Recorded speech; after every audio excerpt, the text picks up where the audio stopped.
dust clouds the square and circle floor. Heavy boots kick, gravel outside the locker door. I lace the leather tight until the circulation fades. Tying back the mask to join the masquerade. Count to 3 and pin me to the mat. Take the glory and never look back. Flying from the top rope and feel the lights. Broken bones and gold on these Friday nights.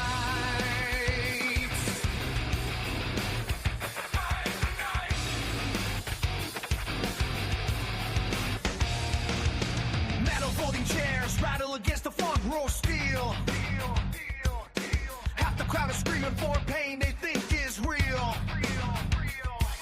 The referee is blinded by a tactical distraction. Body slams and bruises are the only satisfaction.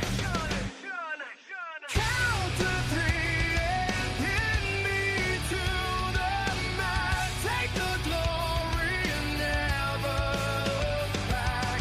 Flying from the top rope into the lights. Broken bones and gold on these Friday nights.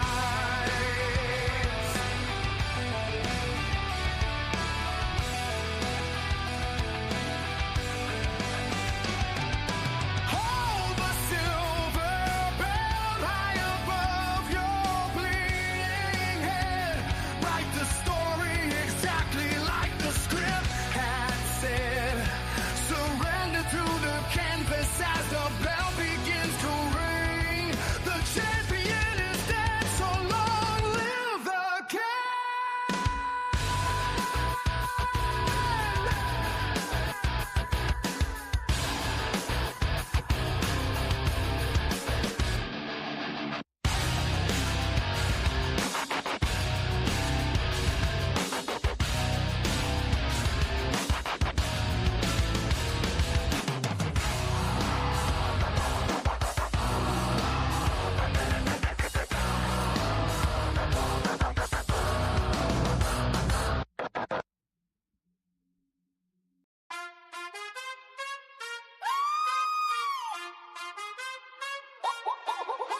My cousin, the president, leaving so free. Beer in his hand and the word at his knee. Liquor so smooth like a sweet melody. Smoking that weed, feeling wild like the sea. Yeah, light shining bright like a diamond moon. Yeah, living so high like a rising balloon. Yeah, we got the power, we got the speed.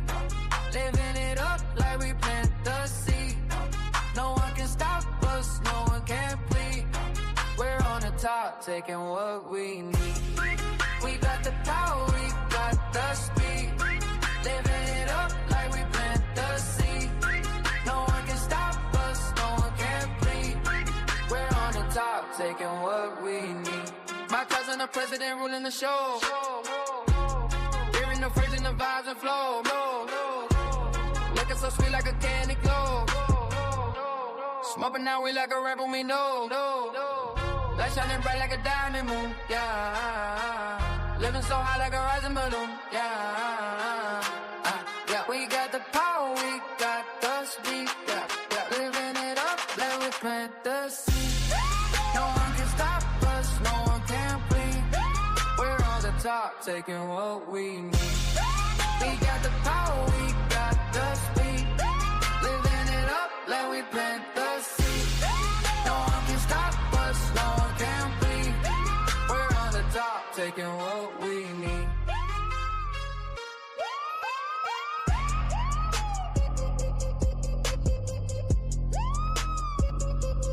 What we know.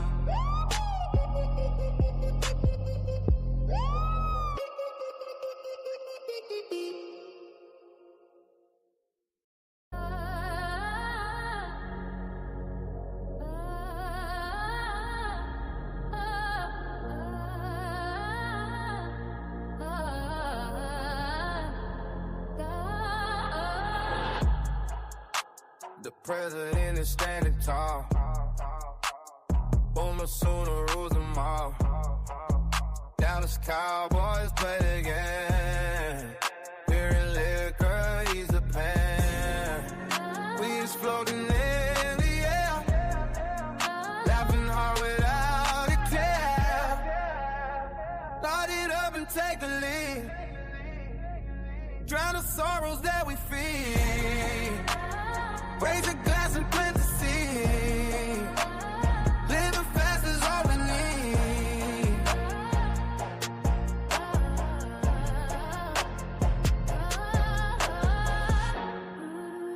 The president is on the screen. Boom as soon as football dream. Dallas Cowboy chase the light. Baby liquor through the night. We just burning slow and sweet. Dancing shoes on everything. Light it up and take the lead. Drown the sorrows that we feel. Raise a glass and plant the seed. Living fast is all we need.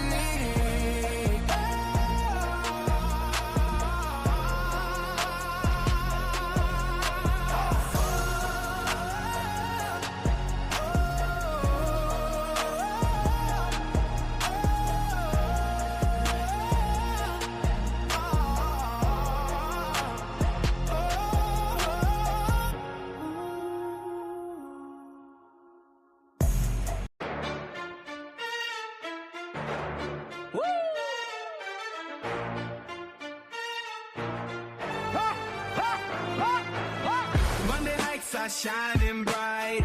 The mic is open wide. Hooligan by my side. We ride the audio tide. The IWC is listening. They know we bring the heat.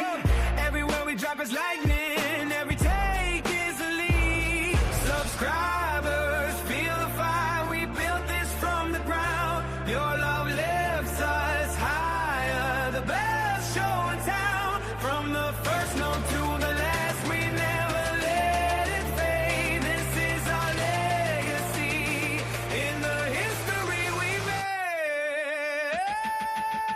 The BiggOh podcast, the greatest in the game.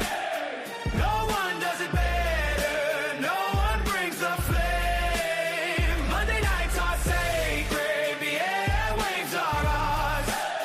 We're the voice of the IWC, shining like the stars. Their baits like thunder, takes that shake the scene.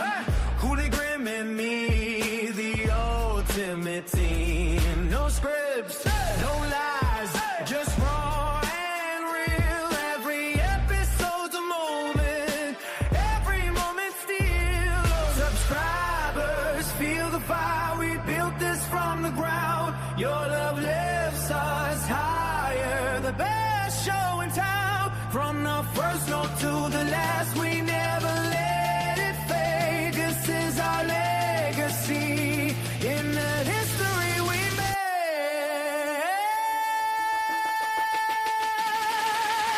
The BiggOh podcast, the greatest in the game. No one does it better. No one brings the flame. Monday nights are sacred. The airwaves are ours. We're the voice of the IWC, shining like the sun.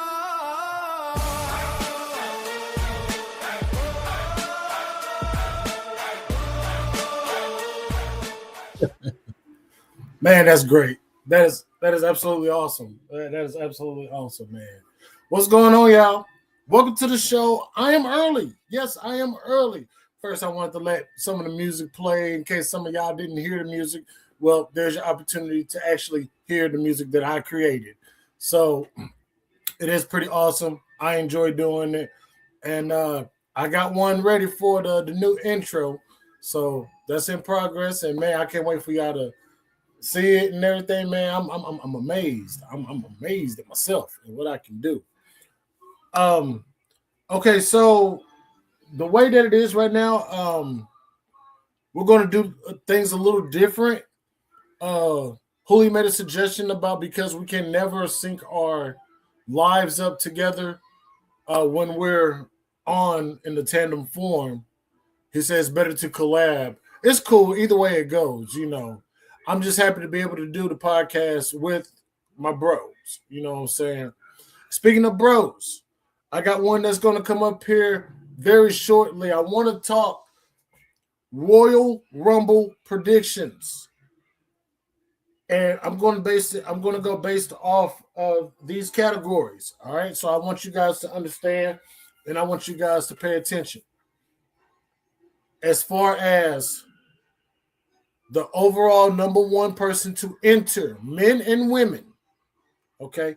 Matter of fact, I'm going to go ahead and write it down.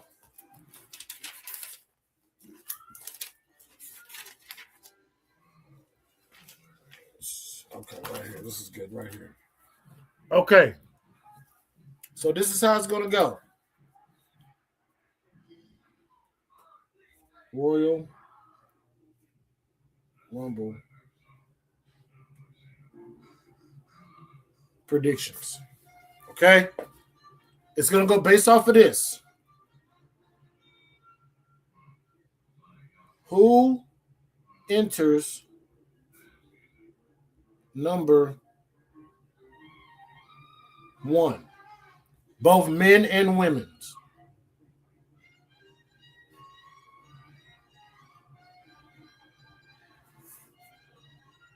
Okay. Number two, Final Four.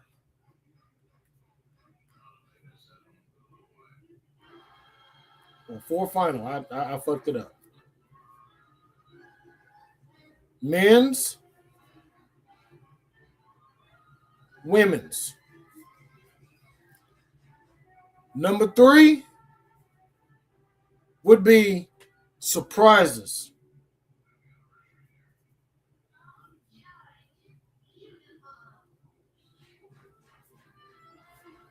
Okay. Men, women.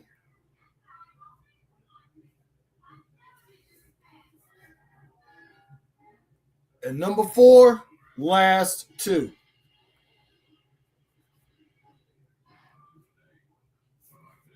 Men, women.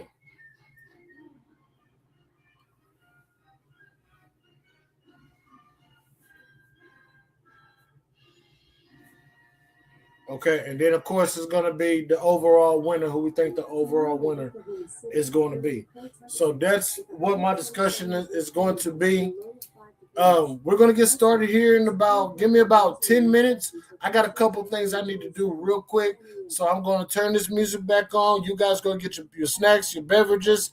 Kratos, be ready because we're going to get into this discussion about the Royal Rumble. Oh, wait. I got one more.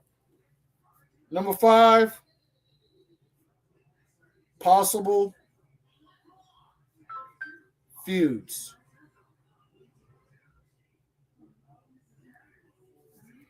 Men, women. Okay? So, y'all go grab your beverages and y'all snacks. I'm going to play this music, and we'll be right back, man. I just got to make a quick call, and I got to go check on the puppies. So, I'll be right back. Get y'all thoughts together, man. Get y'all thoughts together. We're going to have a great discussion about it.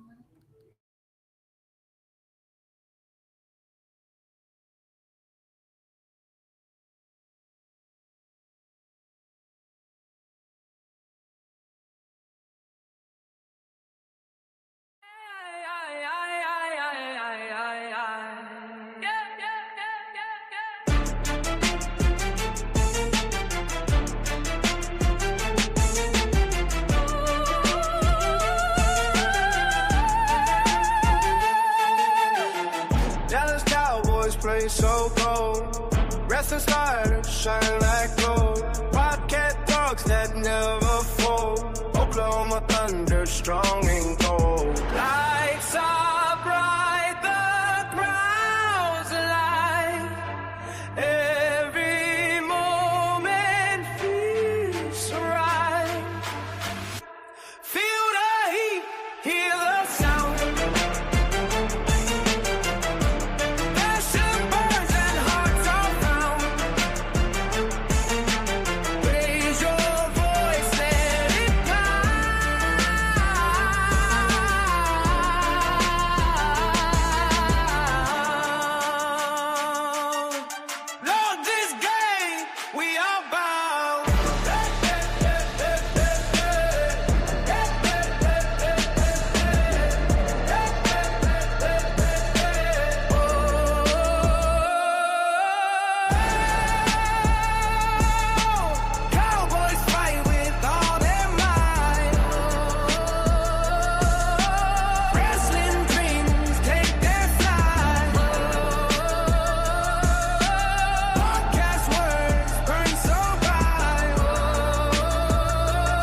play so cold. Wrestling stars shine like gold. Wildcat dogs that never fold.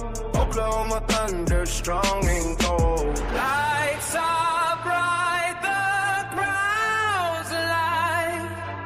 Every moment feels so right. Feel the heat, hear the sound. Passion burns and hearts are found. Raise your voice, let it count.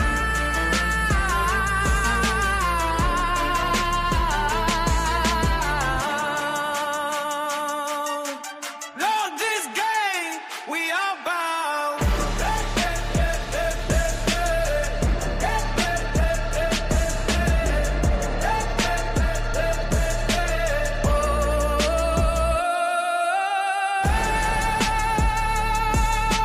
Cowboys fight with all their might. Wrestling dreams take their flight. Podcast words burn so bright.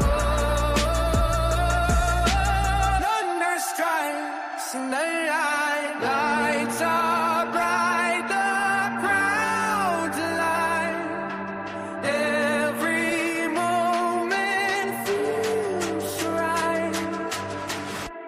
Feel the heat, hear the sound.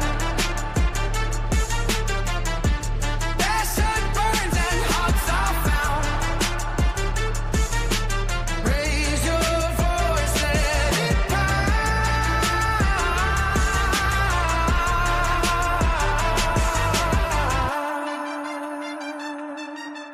Love this game, we are bound.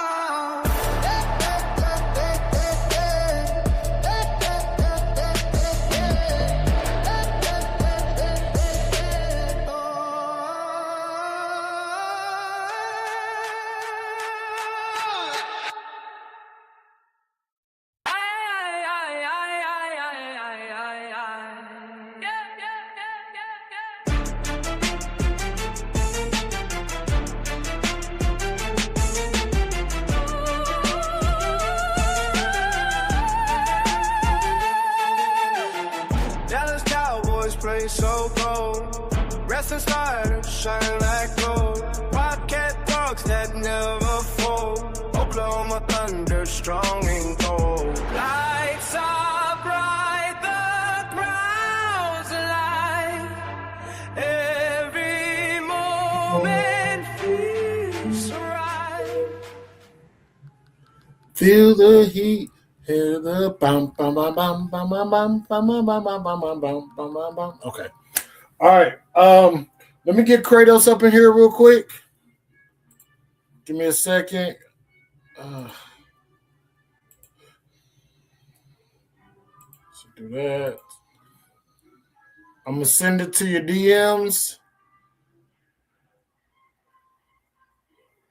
So hopefully everybody got those 5 pointers that I want to talk about. Kratos, where you at? I'll just send it to Blake's.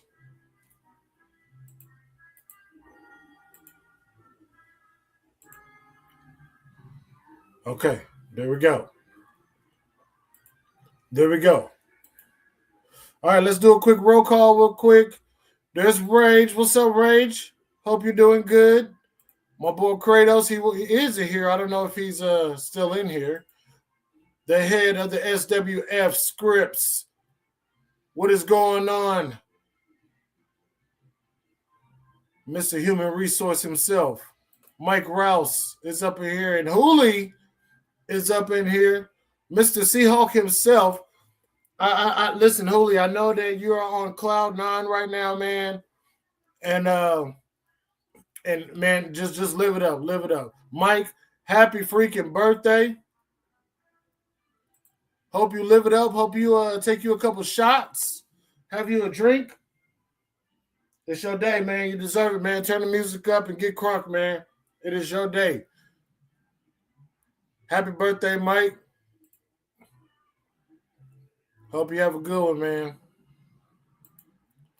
Everyone says the game was rigged. Ha ha ha. That's what they said. Hey, they said that about my Thunder last year too. They said that. All right, my boy Kratos is here, and we're going to talk about the 5 topics, our 5 predictions of the Royal Rumble.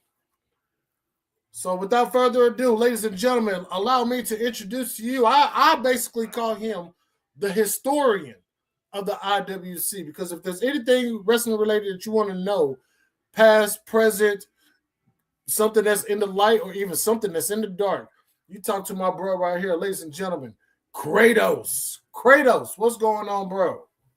Man, I feel like I need a concussion to watch this show now, because that's what Sally Grace keeps talking about. Did you hear about that news report? Sally Grace, social media influencer, they had he's talking about on Wrestling News Inc. Everyone's getting concussed. I'm like, no shit, Sherlock. Yeah.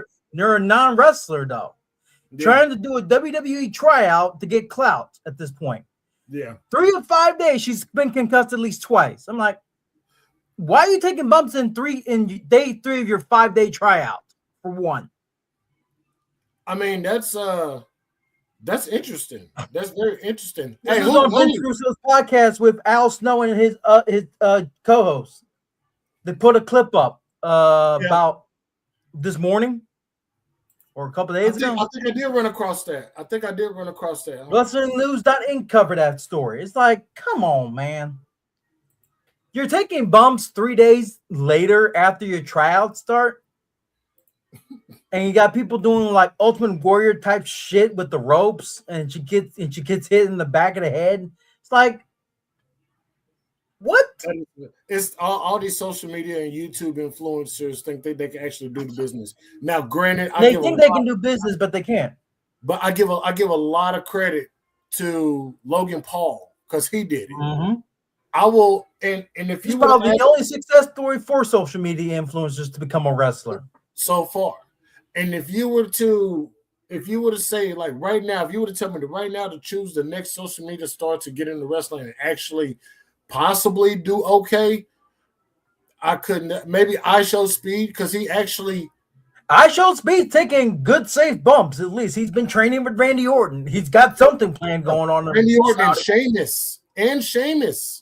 Yeah, they're planning something with him in Saudi. I mean, I guess that spear he took from Braun Breaker that he sold like fucking death last year was pretty damn impressive. Holy, check your DMs. You could join in on this before Raw starts.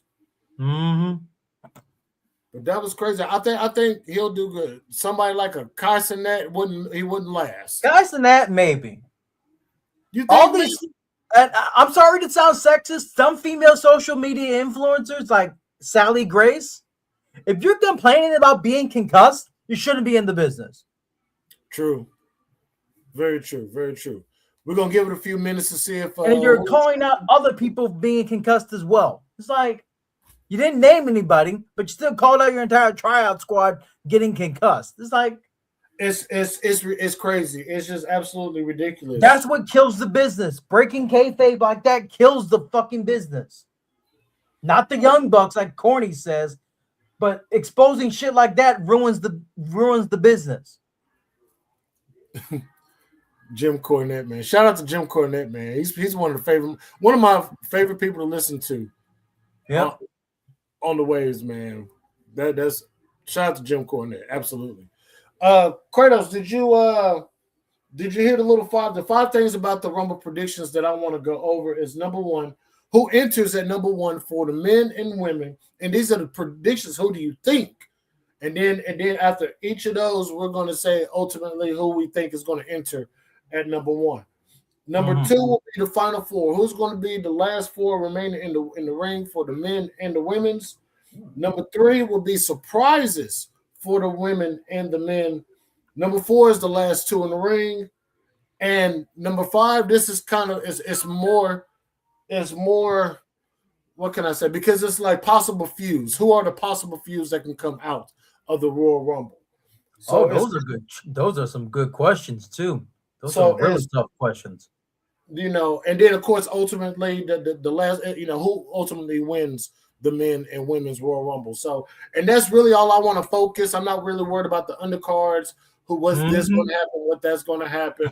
A lot of people What interested. you want to know? What type of feud we could get out of the final four, so to speak, going into Mania? Well, let's save it. Let's save it. All right, I got you. I want to wait to see if Hooligram's going to show up here, but we're gonna save that because it's definitely going to be very detailed, and I definitely want us to understand that basically, like, it's a wide spectrum. It's a wide spectrum with a lot of people declaring themselves. From what I'm hearing, there's already 15 women announced for the Royal Rumble already. 15. Okay, that's amazing. So that only leaves 16 other spots to be filled. You obviously going to want your NXT talent in there. You might want to throw a AAA talent in there. You might want to throw an NXT talent up in there. And then, of course, you're going to have at least one or two legends and or surprises from, for the ladies. And I think for the men, the only surprise I can see even happening is Michelle McCool showing back up or Kelly Kelly. Unfortunately, there's no other legends, so to speak, outside of a Trish appearance that would make sense. Yeah. Beth Phoenix is gone. Yes. She ain't coming back for one off in the Rumble. It's like, that's funny. You don't have that many choices to call up for a women's Rumble. Because I'm always like, what if she shows up?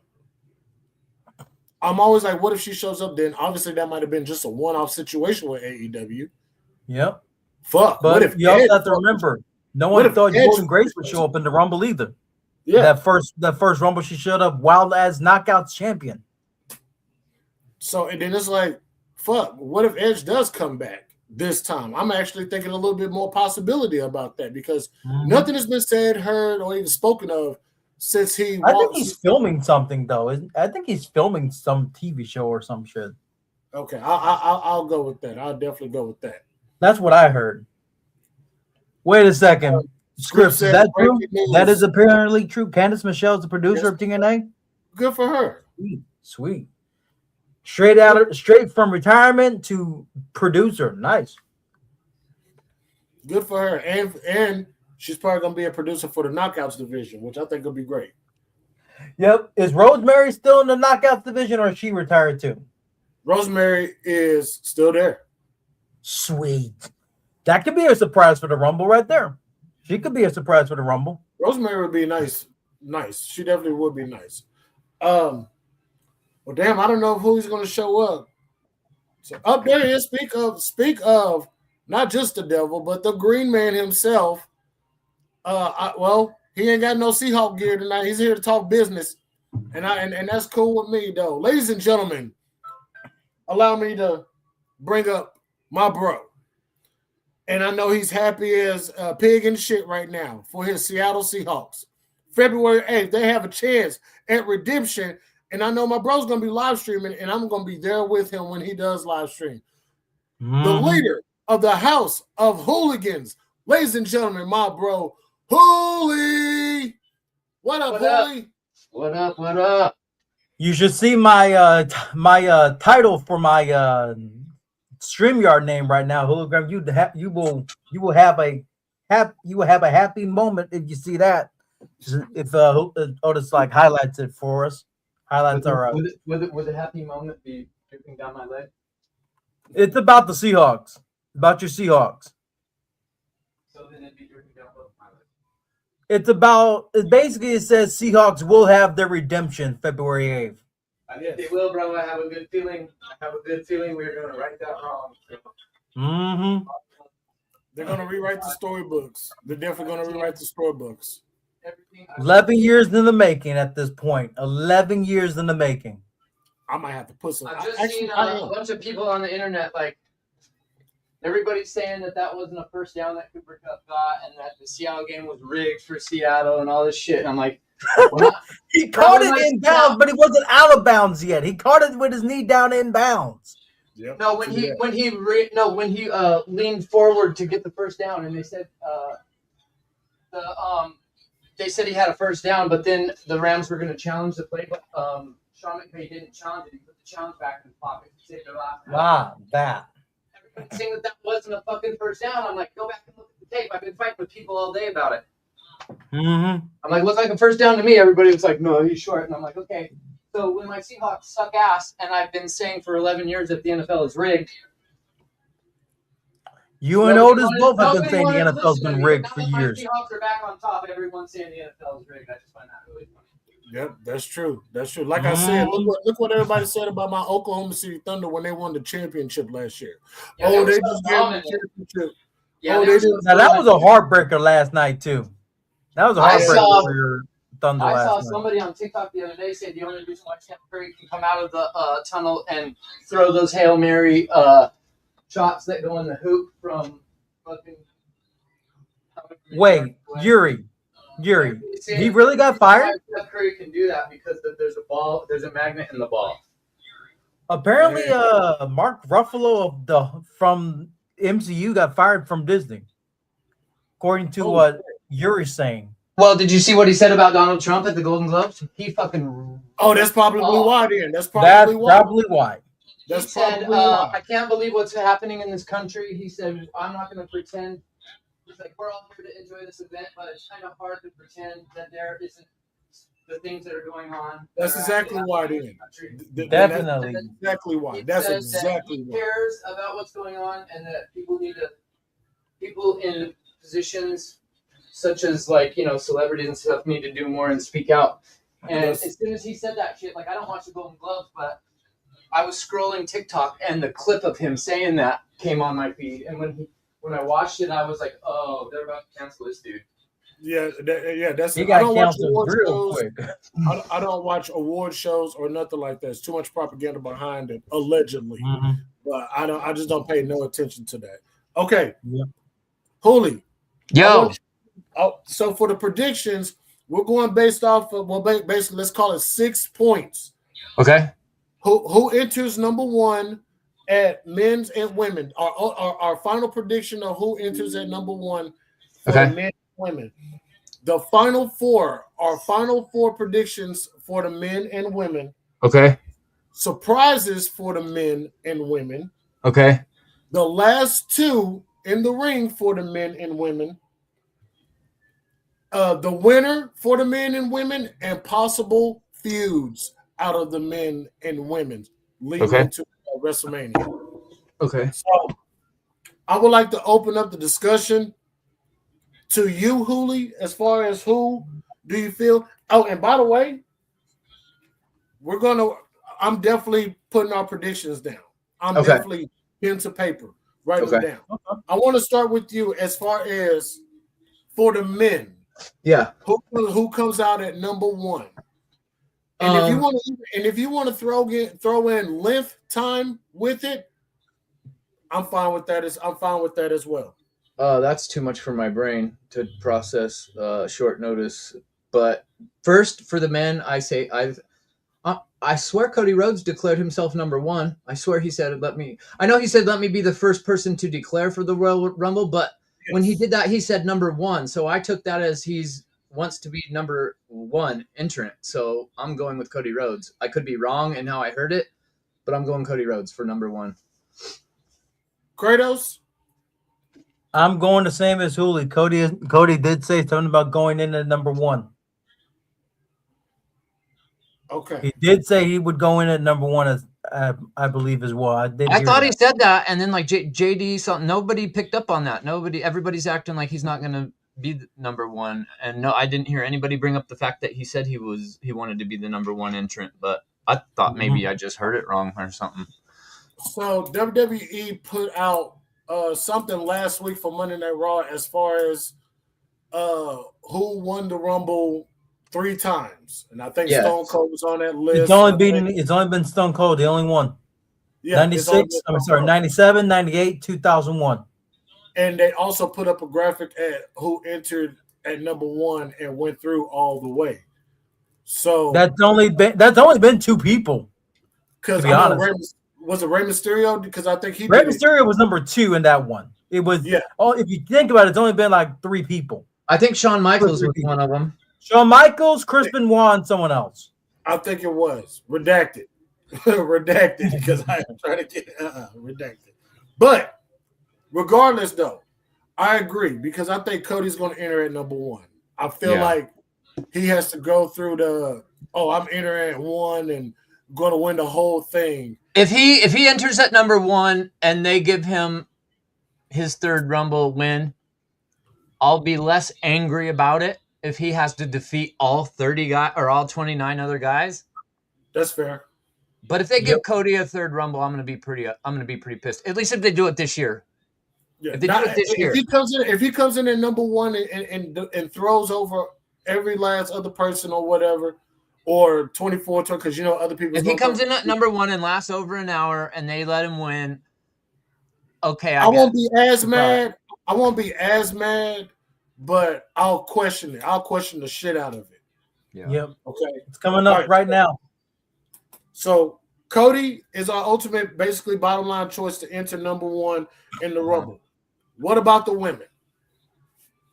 The women for number 1 is very interesting.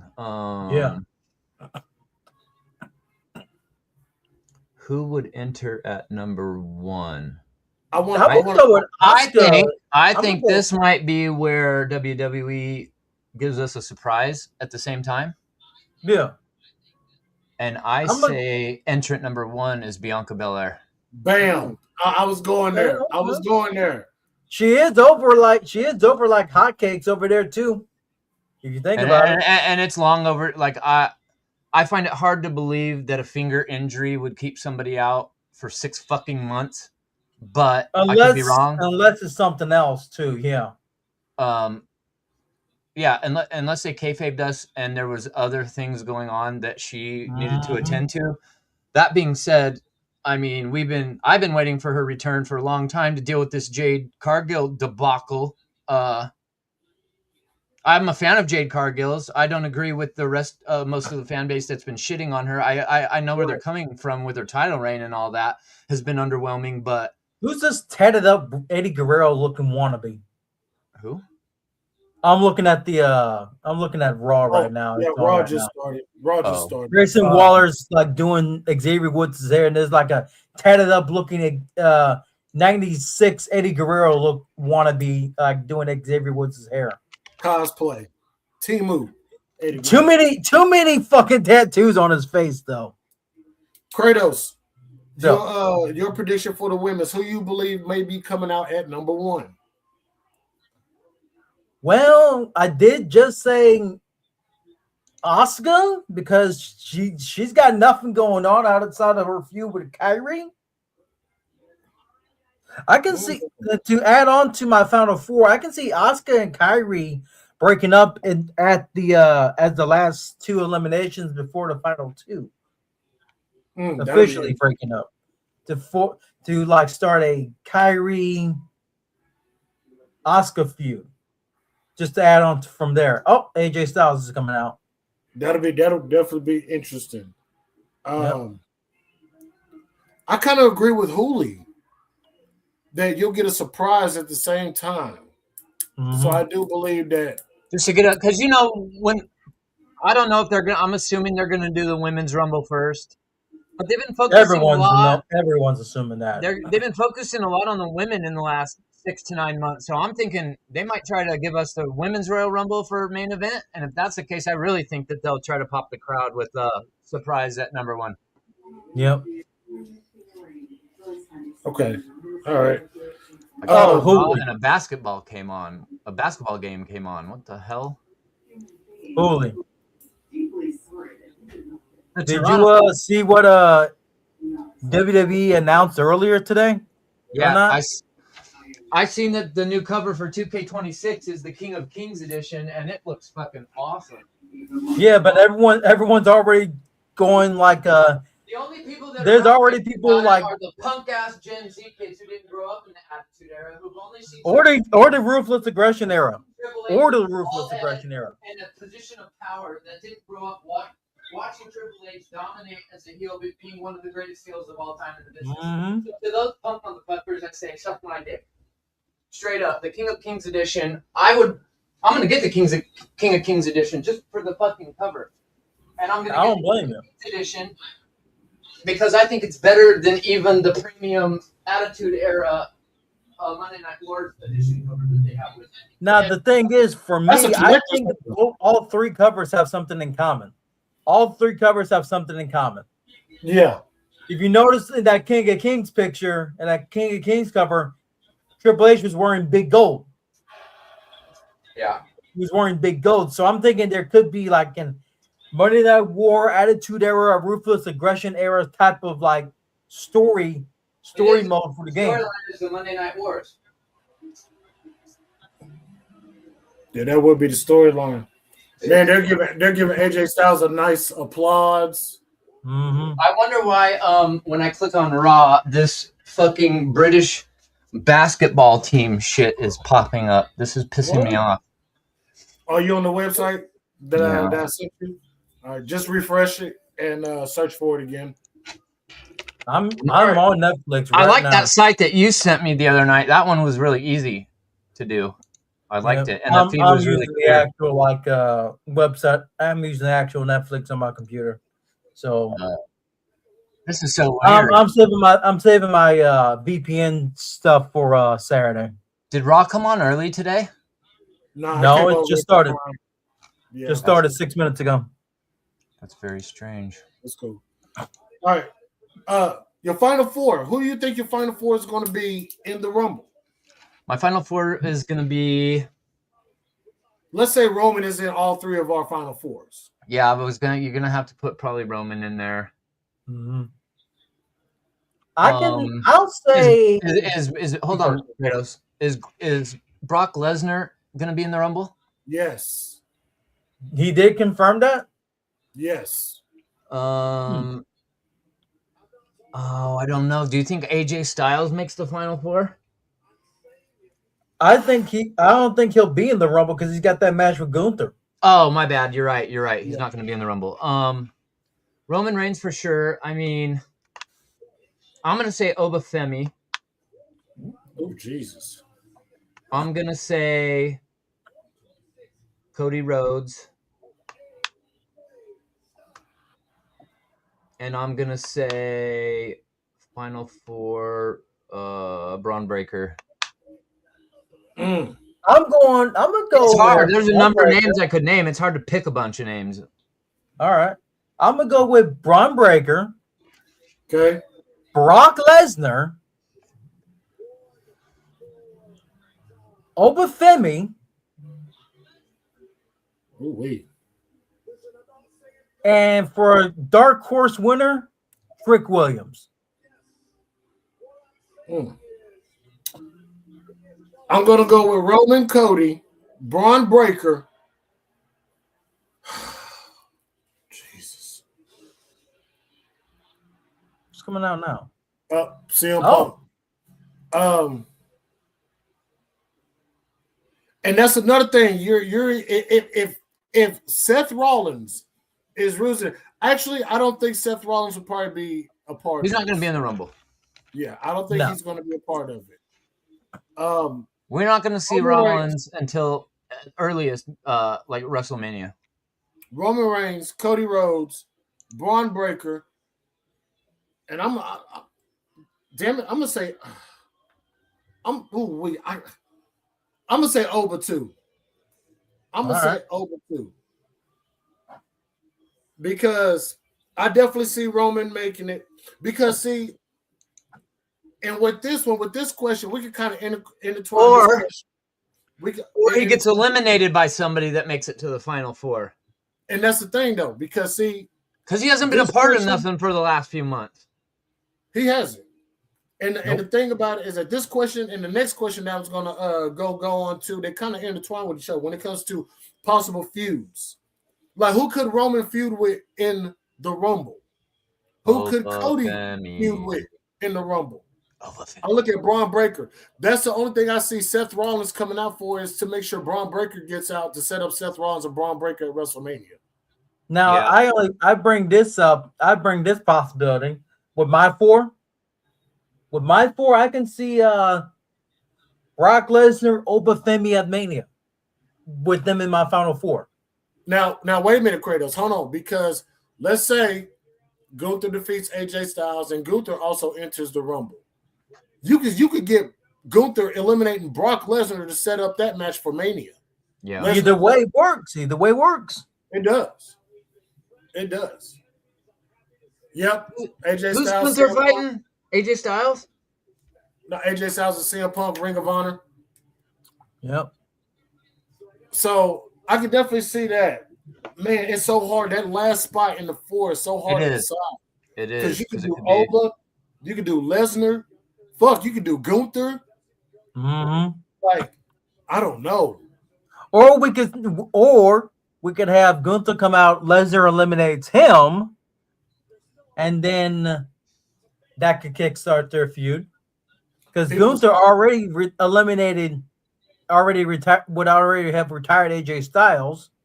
If he gets eliminated in the Rumble, he could say he was screwed over. Yeah, and and you could also say on his way to battling Lesnar, he could retire Nakamura, who's up there in age as well. Yeah, I think Nakamura's almost 50, I believe. He joined WWE through NXT at 37. And look what him and AJ Styles did the other night. My goodness. Mm-hmm. What a match that was. So far, that should have been their Mania 34 match. I'm sorry. That should have been their Mania 34 match. Yuri says the amount of time they got for that match. Yuri says, what if Obafemi eliminates Brock Lesnar and Gunther at the same time? You know, there was even a rumor floating around there that Braun Strowman could show up. Isn't Gunther wrestling AJ Styles at the Rumble? He ain't going to be in the Rumble. Yeah. He still do double duty. It's been reports that Gunther wants to do double duty at the Rumble. Really? I don't know how true that is, but we'll see. We're going to have to give him a very, very high number in the Rumble, like where he comes out late. Like, what if Oba eliminates Roman Reigns and Brock Lesnar? Huh. So do people want to? Well, didn't I see something that says Roman and Lesnar again or something like that? And I was like, what? No. I've been predicting since I've been saying they should call Obafemi up on the main roster that he should, the Mania match for me is Obafemi and Roman Reigns. That's what I want. So I have either them two in the final 4 or one eliminates the other, setting up a feud for Mania. That's true. That'll be awesome. That'll be awesome. You know, there was a rumor going on out there saying that Braun Strowman might show up. Yeah, he could. Isn't he still doing neck fusion surgery? No, he's good with that now. You know, he got his own TV show where he goes around and tries restaurants' food and stuff like that. And it's done. It is done so good that they renewed it for a second season. Oh wow! He's in the perfect spot. It comes on right after wrestling, and it's if you're wanting more WWE content or just to watch a wrestler, I mean, it really does kind of fit when you're done watching Raw or SmackDown, and then that show comes on. You know what I mean? I always tend to watch it. Yeah. They really want this match between these two. They really want this match. God, I wish I could see it. The crowd is chanting "Fight tonight." I've got Chinese billiards on, but it says Monday Night Raw when you click the box. So yeah. Oh jeez. Try a different stream. I'm gonna. That's crazy. Right. I wonder what the hell. Everybody in the chat's pissed. They're like, "This isn't WWE." Okay, so I think for the women's, we can automatically put Bianca Belair in there. Mm-hmm. For the what? Final 4 or for the Final 4 for the women? Yeah, the Final 4 for the women's. We can automatically put Bianca there. Jericho's not. I don't think Jericho's debuting at the Rumble. I think they're saving him. I doubt it. I'd see. They're saving him for either Elimination Chamber or to pop massively at WrestleMania. I can see Chad Gable in the Rumble before I see Jericho in the Rumble. I'm sorry. There's a feud right there. Chad Gable versus El Grande Americano. Yep. So apparently, Ludwig Kaiser has been having neck problems. Oh, that's not good. Yeah, because well, he had a Vikingo- match with Vikingo and on AAA a couple weeks ago, and he actually cursed him out in Spanish. He did. He actually said "fuck your mother" in Spanish. Watch my damn neck. Yeah, he's been cussing in Spanish on live TV in America too. Yep. It's pretty good. Apparently, the neck problems was, and people were saying Vikingo's got a receipt waiting for his ass at their next showing. The next time they fight, he's got a receipt waiting for his ass. Pumpkin Styles, huh? I'm just watching the promo now. Oh wow. For the world Oh, title, shit. too. Title shot. Title. Main event, baby. For the world title. Another dream Hell match. yeah. Okay. Okay. I'm interested in that. I'm how the fuck, Hooli? How the fuck you getting so lucky, Hooli?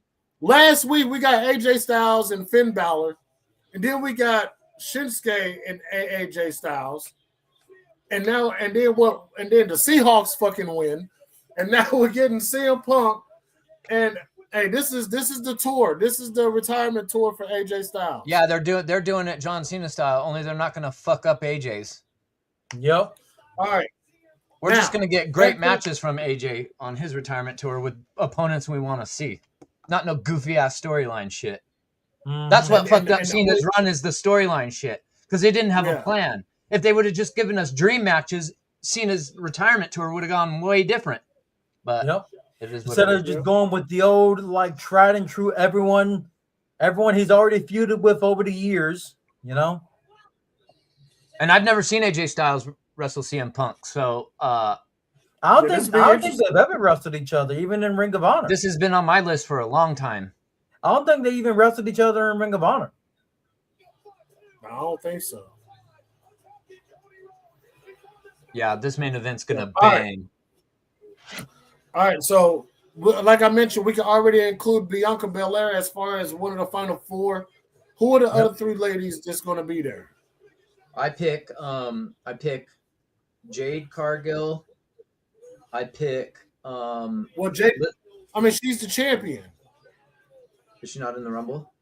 No, she's not going to be in the Rumble. She's supposed to wrestle like Jordan Grace at the Rumble. Okay. Yeah. Supposedly. So Jade Cargill's not it. Okay, I pick Liv Morgan. I gotta go with my wifey, my waifu, Io Sky. I have to include her. Now this is a hard one because the obvious choice would be Rhea Ripley, I would think, but I'm going to just go against my better judgment because my brain is telling me say Rhea Ripley, but I'm gonna say we get another surprise return appearance, and it's gonna be Tiffany Stratton in the final four. Okay. Tiffany, I forgot all about her. Mm-hmm. Everybody has. She's been gone for so long, and she left so abruptly. Oh, she was injured. Wasn't she injured though? No, she was hurt. She was legit hurt. Dealing with some nagging injuries. Yeah. Also, there's Stephanie Vaquer. There's Raquel Rodriguez. She's got a you know what? match with Raquel. I wouldn't be surprised if Raquel Rodriguez eliminates Rhea Ripley and ends up in the final four. Possible. They're pushing Raquel pretty good right now, and I'm liking it. And I hope they do something with it because I think she deserves it. But picking the final four is hard. Oh, Raquel coming out the ring right now. I guess she's the first match. Wait a minute, hold on. Are we forgetting about Big Time Bex? Oh yeah, but she's a champion. We're talking about this being her retirement run too, according to Unreal. She's on a retirement run too. Intercontinental champion. She can still enter. Yeah, she's an Intercontinental champion. But I think AJ Lee is going to. Oh, I meant to say AJ Lee also. See, the women's final four is harder to pick for me than the men's. I'm sure on two people, and that's Bianca and Io. I wonder if Bianca makes it into the final four. Yeah. Especially If she comes out, wait a as minute. surprise She's number wearing the- one, I can she's see wearing her the being same eliminated ring and not making it all the way. Yeah. Liv Morgan's wearing the same ring gear she wore on Saturday. Yeah, I know. Same exact gear. All the way down to the red fishnet shit. Hopefully she didn't wash it. I mean, hopefully she did. Hopefully she didn't watch it and a lucky fan gets it after the show. Okay. Hey, Oh, God. Hey, we'll keep the women's at a stalemate because the deciding who the last 2 or 3 is going to be very hard because it is definitely open. You know, what about Roxanne Perez? What if Roxanne ends up being in the Final Four? I see her being in the Final Four. I can see in that. fact, I'm changing my Final Four, actually, real quick. Because they got to do something with Liv Morgan and Roxanne Perez, and they keep teasing that they're going to win these tag team titles with them, right? Yep. Yeah. Oh, wait, they lost their chance. They lost their opportunity. They lost now it's Julia and Kiana James versus Rio now. Mm-hmm. Julia and Kiana James. Liv got pinned. I thought Liv and Roxanne won the other night. No, Julia and Kiana won on SmackDown. Do you remember that pin that Rhea gave Liv Morgan? Hang on, sorry, Otis. My live feed was buffering, and it just popped on as you were talking, and I couldn't hear a thing you said. Do you remember that pin that Rhea? Oh, you're right. Yep. You're right. Yep, you're right. You're right. The most sexiest pin I've ever seen so far from Rhea Ripley. All one of them had to do was spit in the other's mouth. They had one job. They had one fucking job. You know? I'm not in my 20s anymore, ladies. God damn it. It's a lot harder to recover from this shit. Anyways, here you go.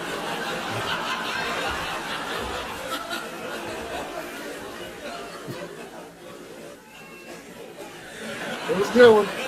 Yep. It was a good one. Yep. Very good. Very good. Yeah, absolutely. Ladies and gentlemen, that is Holy, ladies and gentlemen. Holy, ladies and gentlemen. Yep. All right. But banned in all countries. Surprises. Let's talk about the surprises for the men, and let's get the first one out of the way that everybody want to talk about. I'm not saying that he's going to be a surprise, but I'm just saying he could be a surprise, and that's Chris Jericho. What is the likely percentage of Jericho showing up at this Saturday's Royal Rumble? I think there's a chance, a good one actually, but when you have just debuted a Javon Evans, a Trick Williams, you're about to debut. We're all assuming Obafemi is going to debut in this Rumble. I feel like bringing back Chris Jericho overshadows debuting Obafemi. Exactly, it's going to overshadow everyone else who's debuting in the Rumble. People do not. There are a big, large group of WWE fans that could care less about NXT, and who will absolutely lose their mind and pull their pants down if you tell them to when Chris Jericho comes out. Personally, I'd see Omos returning at the Rumble before Jericho, no doubt. and I'm sorry to say that. No doubt. I can see Omos in the Rumble. I forgot about Omos. He could be in the final fucking four. Yuri says it's not in the final four, just as a surprise return. No, I'm saying WWE could book Omos for the final four. I wouldn't be shocked if they did. So I mean, you could if they do that, you could have Obafemi versus Omos, where Omos. Which one? Kratos. Remember, Omos and Obafemi was a house show rivalry. Mm-hmm. They could have Omos. They could have Obafemi eliminate Omos to make Oba look like just a goddamn savage. Yep. So Yuri says it's a 75% chance that Jericho shows up. Mike Rouse says Miss Parker. We're not doing the women yet, are we? I thought we were doing the men. Yeah, we are doing the women. Just the men. We're doing the men. Oh, we're talking about the men surprises. I got him. He's jumping the gun. I got him. So we're saying Oba, This could be a surprise. Let's say, okay, Omos. Jericho, Omos, which I think is Chad Gable. to be there. Chad Chad Gable. Gable. Are they But that'll be hard surprises to hide. though? I wouldn't call Omos a surprise. I mean, the last time we seen it was the Triple Mania show. I know, and they That's only what book he him is. for Royal Rumble and Triple Mania, so it's just a given that he's going to be in the Rumble. I would think. Yeah. When he at one point a I tag say team Joe champion Hendry's going to be in the PW Rumble. Noah? You know, Joe Hendry would be considered an NXT talent. Yeah, True. Joe Hendry's going to be in the Royal Rumble. I feel. Wait. like. I thought it was that. I thought he got called up to SmackDown already. And you know, He was in the feud with The Miz. I don't know if he's been called up technically though. Yeah, for real. But I think another surprise for the men. Hey, I think Kratos, if you can fact check that, where Joe Hendry is at, real quick. Let's check. I think that there's a good possibility that they could put Miles Bourne in the Royal Rumble this year. That's a good Orton and Randy Orton face to face. Oh my God. Mhm. I think Bruce and Michael P.S. Hayes probably got a boner talking about putting Miles Bourne in the Royal Rumble with Randy Orton, to be honest with you. Oh my God. I would love to see that. Yep. I'm thinking of all these different ways we can stick all the new guys in positions to get noticed by the main roster fans. You know what I mean? The main group of people that don't hang out on Twitter, that don't watch all the side shows, that don't watch other promotions, just the ones that watch Raw, SmackDown, and pay-per-views. Okay. How can we get these young NXT guys noticed, right? Okay, he performs on, according to Wikipedia, he's part of the NXT roster. Yeah. Okay, so Joe Hendry's for sure. Joe Hendry. I'll add him. I would even say that they were going to have somebody from TNA in the Royal Rumble this year. Leon Slater, maybe. Slater, Nick Nemeth. But I wouldn't really call Nick Nemeth a surprise anymore. It's Not freaking really, Dolph no. Ziggler. I'll put Slater in there. I was going to say Matt Cardona, but he's a part of the roster now, so that he can't be a He's part of surprise. the yeah. Mike Santana. Ooh. That's possible. I doubt they want to have Trey Miguel, though, on the show. Nah, he wouldn't be on the Rumble. He No, wouldn't be. no, Triple H is petty. Put Trey Miguel in the Rumble. Yeah, I can see the pettiness and Triple H And how going much for that traction you're going to get if you add him. The fucking tribalism. It's going one. to The blow. tribalist sickos. Hey, if will you put go Trey Miguel in the Rumble, insane. Twitter's going to blow up. He Twitter's gets in the gonna blow Rumble, up. the sickos will blow up insanely. I would put Trey Miguel in the Rumble just for the shitstorm it would cause on social media alone.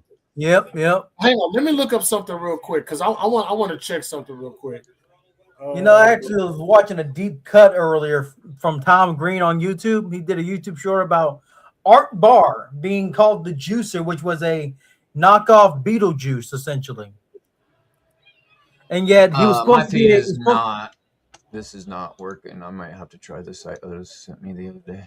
But if say Trey Miguel was like the only way this could blow up in WWE's face is if there was some type of like situation where like Trey Miguel had an Art Barr situation of sorts. But I doubt he ever did that to anyone anyway.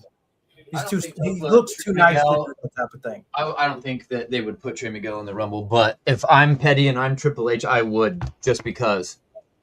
Yep. Just because of how all that shit played out in the news over the last week with him and AEW. Just to throw more egg on Tony Khan's face, bro. Yep. You had Trey Miguel and the Rascals. People were kind of hyped. You fired him a day later. All this bullshit story comes out.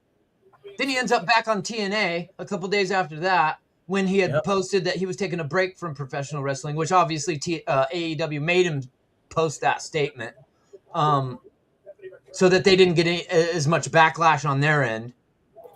That's good. I would put him in the fucking Rumble. I would. Good leg drop. I would. I wrote him down. Hey, stick Tony D'Angelo. Stick Tony D'Angelo in the fucking Royal Rumble for a surprise. How about that? Oh yeah, definitely. What about Ricky Saints? No. No? Okay. Okay. So this is the updated official lineup for the line as far as the people who've entered the Royal Rumble. You got Penta, Roman Reigns, Jacob Fatu, Cody Rhodes, Solo Sikoa, Jey Uso, Dragon Lee, and Rey Mysterio. So 1, 2, 3, 4, 5, 6, 7, 8. That's 8 people. So we're missing 22 more. 22. So we're looking for 22. Well, at least out of 22. Devil's Kiss. 1, 2, 3, 4, 5, 6. We got 6 surprises out of 22 possible spots. 6 spots so far as prizes out of 22 possible. Yep. We got Obafemi. We got Miles Bourne, Joe Hendry. We got Leon Slater. We got Mike Santana. We got Trey Miguel. So that's TNA, NXT. That's I guess Oba is main roster. What about Mr. Iguana? Triple A. They're gonna have we forgot Triple A. We forgot Triple A. Holy shit. They're gonna for sure have a Triple A or two in the Rumble. For sure. It could very well be Mr. Iguana in the Royal Rumble. They're gonna have somebody from Triple A in that motherfucker, I promise. Yep. Vikingo. Yeah, I could see Vikingo. I mean, if Vikingo's in there, he's getting that fucking receipt from Kaiser. He's getting that receipt from Kaiser in the Rumble. It'll probably be Vikingo of everybody on that roster. Yeah, because he's definitely got a receipt coming his way from like. And hasn't he been doing something down there in AAA with Omos? Yeah, Omos is his bodyguard. That's how you put him in. That's how you put both of them in the Rumble. You put him in. You have Vikingo come in and Omos as his bodyguard, and you enter him in the Rumble at the same exact time. All right. So let's see. Play it off as someone not making their spot, and then move on, and then they both come out together. Like Omos just crushes somebody backstage to take their spot.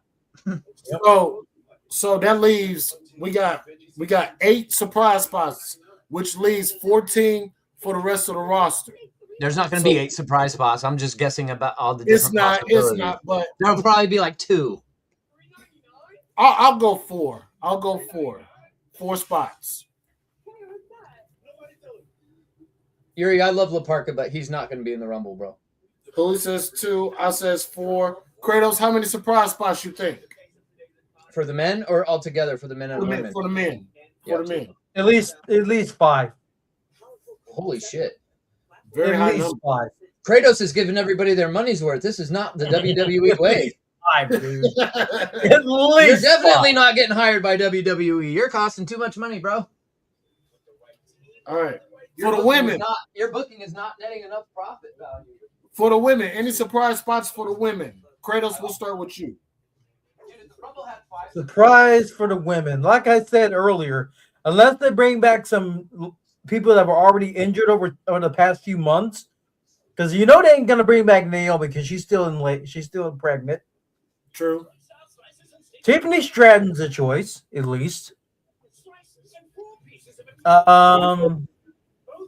Michin, if she's not too damn hurt. I wouldn't really call that a surprise. I would true, because it would just be crickets coming with her to the ring too. Yeah, I wouldn't really call it a surprise. I think the surprise for the women is going to come from outside of WWE, like you mentioned, Rosemary. Tessa Blanchard. Tessa Blanchard.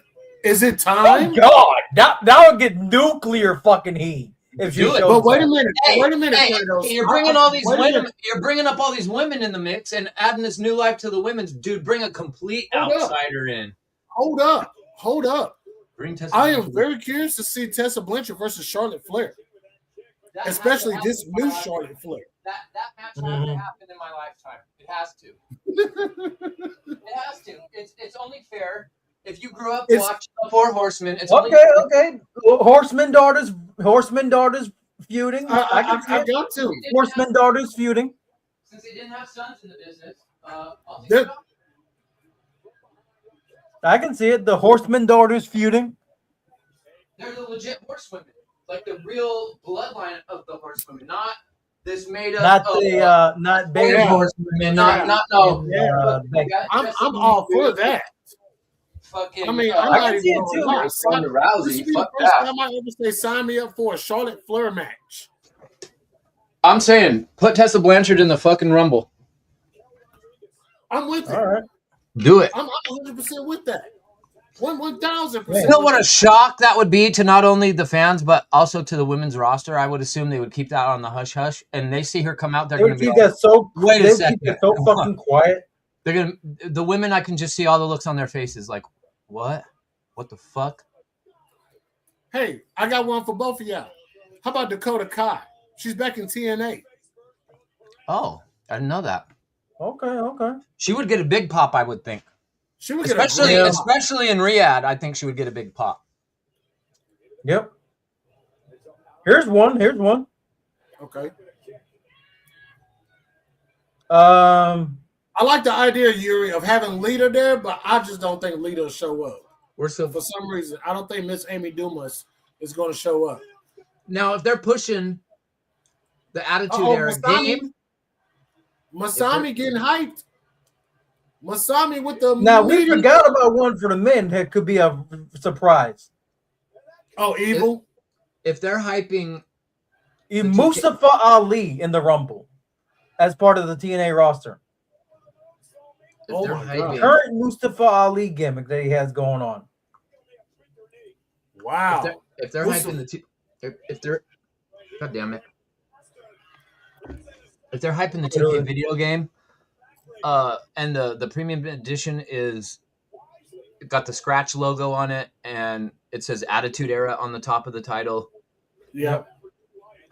I was at first when I saw Yuri's comment, I'm thinking I'm so far past the Lita, the Trish Stratus, and all that shit. But then I thought about the video game cover, and then I thought Yuri has a point. Because if they're going to try to sell the game, they're going to try to market it mainly towards the people that grew up watching the Attitude Era because we're adults and we all make money, and they'll sell more. They'll sell more copies, marketing it up to us as opposed to whatever's current with this current generation of kids. So, with that being said, I can totally see them highlighting that and throwing Trish and Lita in the Rumble. Yeah. Bring back a Molly Holly or a fucking they will do something like that. I think Yuri's right. Yeah. I mean, yeah, it is possible. I could see Stacy Keibler in some capacity, even though she never really wrestled. I could see her making an appearance at the Rumble or at somewhere. I follow her on TikTok and she talked to me, bro. The GOC of the IWC Guardian. What is going on, What's my up? bro? Hope you are doing good, man. I Up, hope you're not snowed in. I hope you're not snowed in, bro. GOC. Mine hangs down a little more this way than up here, but Shout out to Guardian, man. I think okay, so I understand with the whole Attitude Era thing. Yes, I definitely now I can see Lita being in the Rumble to kind of help push the 2K26. I don't like it. Like, I'm over it. I want to move past the nostalgia shit and start pushing the new young people that we're doing. Exactly. Because this year's game is the Attitude Era. They're totally gonna milk it. They are. Now here's the surprise for the women for the Rumble. Okay. Thea Hale making her debut. You saw how over like hotcake she was when she won the title. Yeah, but that was an accident. North American title. That wasn't over. That was a bot. On a botch. She was over. Yeah. Okay. She's not going to be in the Rumble. No way. I'll say this. Not before Blake Monroe. If you throw in Thea Hale, then you got to throw in Blake Monroe too. And True. I feel like Blake Monroe's actually going to be in the Final Four. The longer I think about the women and the names that I wasn't thinking of when I predicted my Final Four, I think Blake Monroe ends up in the Final Four. I can see Blake Monroe, Thea Hale, Rosemary if they go that far. Um, Kalani Jordan hasn't been in the Rumble yet, has she? Who? Shit. Kalani Jordan, has she been in the Rumble yet? Was she in it last year? I'm not sure if she was in it last year. I'm not sure if she was in it. She might have been. She might have been. What about Santino's daughter? She wasn't last. They will recreate. She'd be more of the comedy spot for the Rumble. She'd be more of a comedy spot. They will recreate the Santino elimination spot with her. They will. True. Yep. I'm sorry. I think I can do without that. That's just a waste of a spot. Jesus. I'm thinking somebody. I just don't know when it comes to the women. There's so many possibilities, bro. Riptide. One, I can see 2, 3. Thank you, Rhea. Thank you, Rhea. Oh my goodness. I can see Tiffany Stratton. I can see Tessa. I really want to see Tessa Blanchard now. If Tessa Blanchard shows up, the feud with Charlotte is imminent. The feud with Charlotte is imminent if she shows up. Because the woman has had a lot of. I mean, Tessa's had so many chances over the years with WWE too. She was in the first. What wasn't she in the first Mae Young Classic? Right? Yes, she was. Yes, she was with Rhea Ripley and all them other guys. Tony Storm and all of them, right? With Bianca Belair, she was there. She was there. And so was Tay Conti. If you think about it, so was Tay Conti. Yeah. Mm-hmm. So I could definitely see that. Now, what about as far as surprises? Because we talk about Tiffany Stratton returning, Bianca Belair returning. Is there anybody else that may return? No, Naomi's pregnant. Who else is out? Yeah, that's what I'm trying to figure out. Who else like is I said, out. Michin's out, but she could bring the crickets with her if she returns at the Rumble. Well, she's probably going to be in the Rumble anyway, I would think, because I can't think of 30 women on the WWE roster. So that's why I said Thea Hale got to be one of them. Remember, I think Michin's already in it. Yeah, there's 15 women that's already in it. Yep. So we're missing 16 spots, and and out of that 16 total spots, actually, we're missing another 15 spots. Oh yeah, excuse me, 15. I mean, and we already got 1, 2, 3, 4, 5 women that's taken up. That might be all. Yep. That literally might be it. Yeah. Unless they somehow have Michelle McCool show up for another nostalgia run, I don't want to see it. No, I think they'll do Lita, to be honest. Or Trish has always been around for the last few years. Trish is still ring ready. They'll put Trish in it for sure. Trish is still ring ready even now in her age. I don't know about Lita. So here's a rumor. This is a rumor. What about Brie Bella? Oh God, no. God, no. I hope not. God, no. I'm having a hard time dealing with Nikki on TV. Nikki has been. You can tell she's been making her voice heard. I don't know how well that's going over with the rest of the women, but if she has banging Cooper to Sean, her opinion doesn't matter. If her voice has any pull backstage, which it feels to me like it's got more than I realized, I can see her positioning for Brie Bella to be in the Rumble as well. But Brie Bella, I highly doubt is in ring condition. She's been a mother of 2 for the last how many years? You know what I mean? Yeah, that's true. We all know. I don't think she's necessarily working out every day like Nikki Bella is.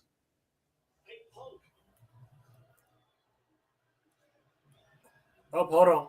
I've been thinking about everything that happened last week. We got to be champion. Things didn't go to plan. Balor? You're still part of the most memorable night of my career. After the match, you picked me up, you gave me my flowers. And with all the emotions flowing, I didn't return them. So I will now. Thank you. Well, thank you. Takes 2 to tango, right? I'm not the best in the world unless I beat the best in the world, and I consider you one of the greats. Okay, I'm not handing out title shots to people who deserve them. I'm handing out title shots to people who earned them. John just retired. AJ put his career on the line. I look around, there's not a lot of guys left, okay? Think about what you want your legacy to be. You want to be champ? Maybe you need to ditch Judgment Day. Because you can't be champ. Oh, shit. Right? Punk getting in Balor's ear. Rumble. I'll see you in Vegas. Uh-oh. Finn Balor is going to be doing a lot of thinking. Searching. This is the type of storyline I like.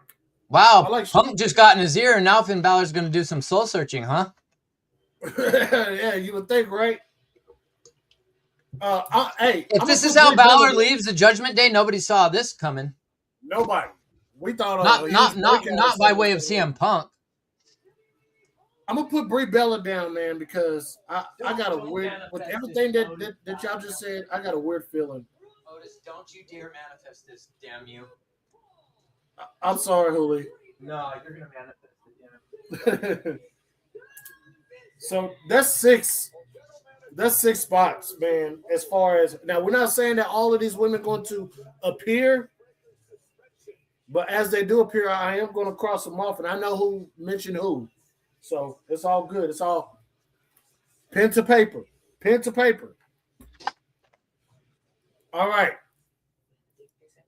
Now we got a few more to go through. The final 2 for the men. Who will be the final 2 in the ring for the men?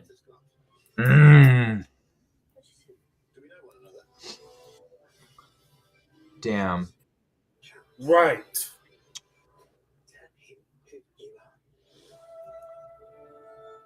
I say, who do I have winning the Royal Rumble? Oh, God. I got a feeling that Cody is going to be in there somehow. I'm just going to go way out in left field, and because I don't want Cody to win, I don't want to say something to manifest it. So I'm going to say the final 2 is Obafemi and Roman Reigns. Obafemi and Roman Reigns. Mm-hmm.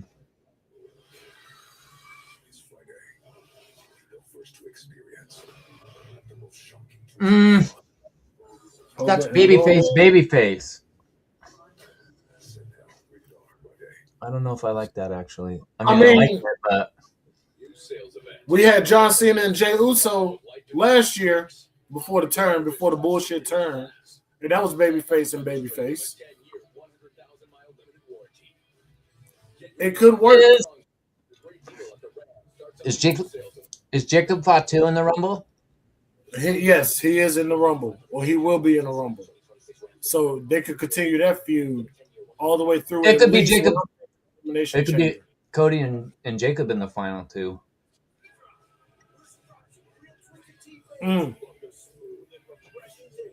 What if Trick Williams is in the final 2? I see that. Who would he be Who would he be in there with, though?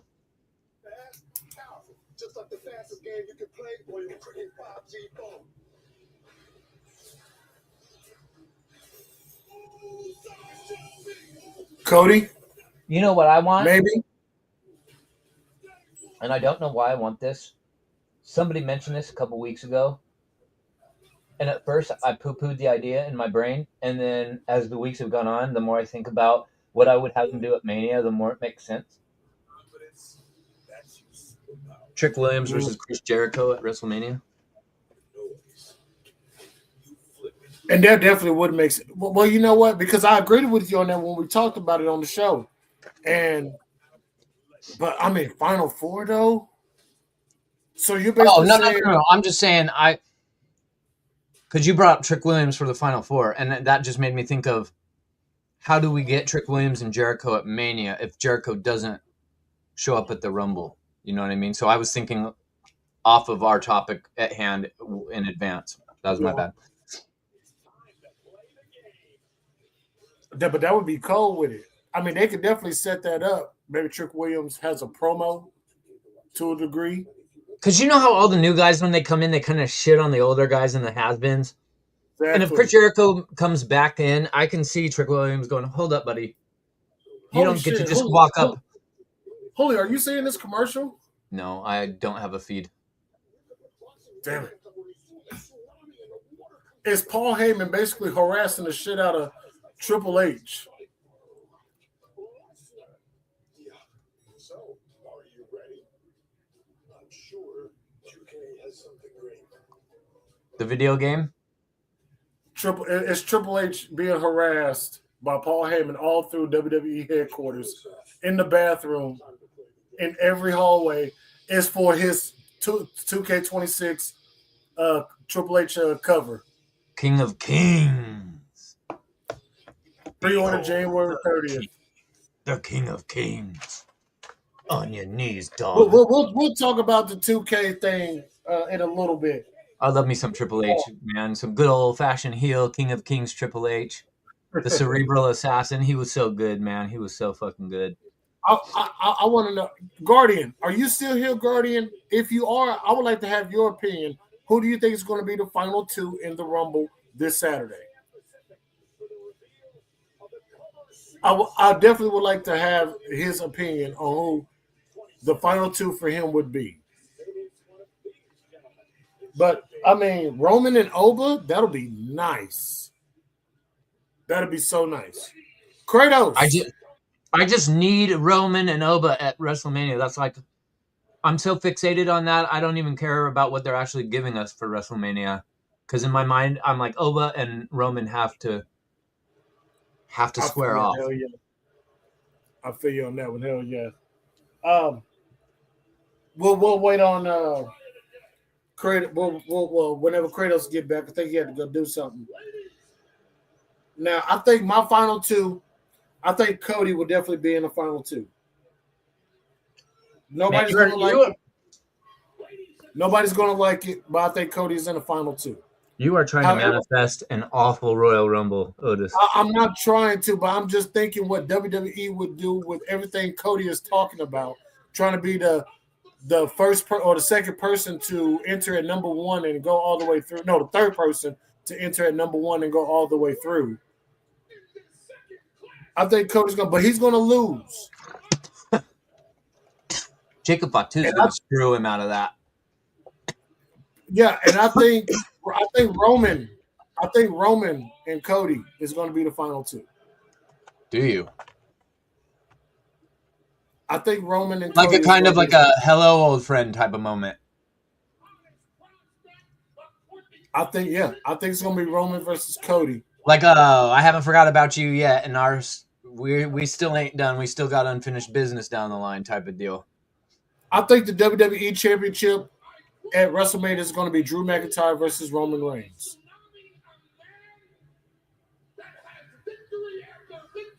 So you have Roman Reigns winning the Royal Rumble, that means. Yep. I would have Roman win the Rumble. I'm trying to think. I mean, because who's going to win the Elimination Chamber?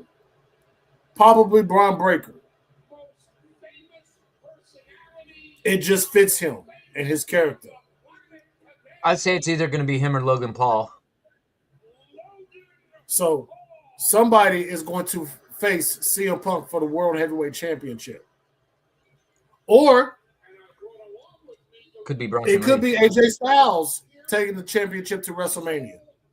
They might give give Styles a Mania match. They could. Against Gunther in a title versus career match. We have to keep that in the background of our minds. That somehow they could try to weave the AJ retirement storyline into the main event title scene at Mania. They're probably going to do that, to be honest.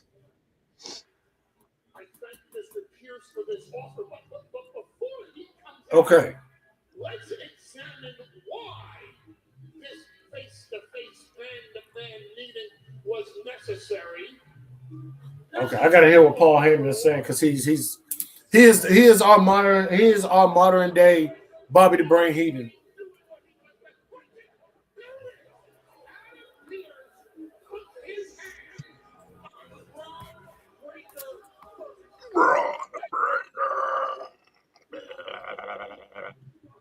Unbecoming an executive in World Wrestling Entertainment. You can watch Unreal all you want. My phone has not been working all fucking day. My TikTok has been down. I'm trying to get on the site that you sent me the other day, and I keep clicking on Raw, and nothing is happening. What is going on? Oh, the internet's bugging out on the West Coast today because nothing ain't working.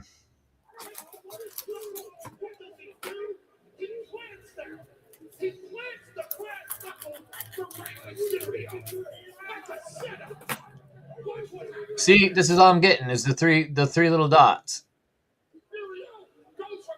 See on my phone? Oh, like it's loading? Yeah, but nothing ever comes up. It just does that. It was working fine during the pay-per-view the other night when you sent me the link, but I guess Raw is not meant to be. I guess I gotta watch Raw after it airs live, after it's been taped and posted. So I would say click on the three bars and like go to home and see if the home page loads up. there is not even any 3 bars. You gotta back out of that and go into it like you're looking for like a new feed or something. Yeah, I did. I'm on the main page. There's not 3 bars on my screen at the top. Hold up. Adam Pearce is in the ring or coming to the ring.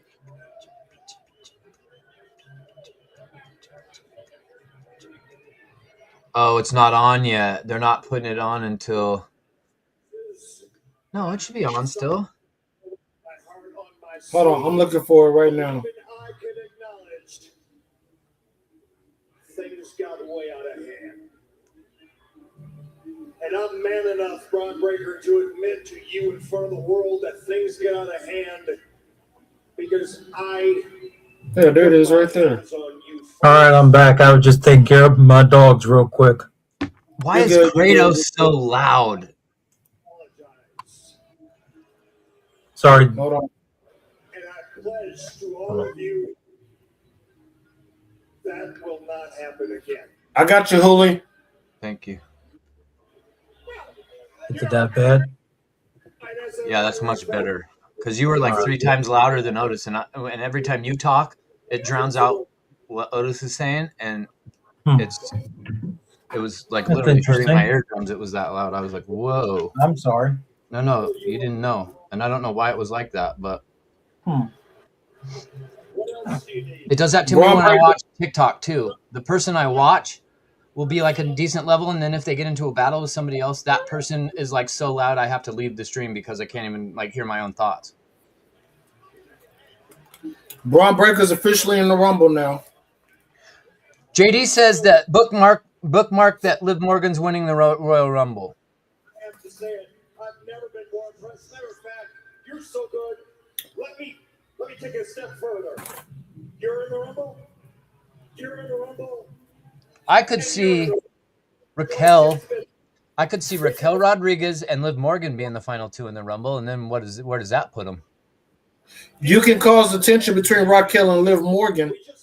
Add it even more, because I was looking at them in the ring just a minute ago, and Raquel's been wearing the shades and the gangster bandana, and she's really kind of in her own bag right now in Liv Morgan's absence. And now that Liv's come back, Liv's just automatically trying to reassume the leadership role. And I think we're going to get, you already see kind of like this attitude from Raquel, like, you were gone for a long time. Like, you're not the leader anymore type of deal. Now, they haven't really attacked that story yet, but they're gonna at some point, I would think. So I can see Liv Morgan and Raquel being the final 2 in the Rumble, with one of them having to eliminate the other to win. Yeah. Holy, I sent it. Did you get it?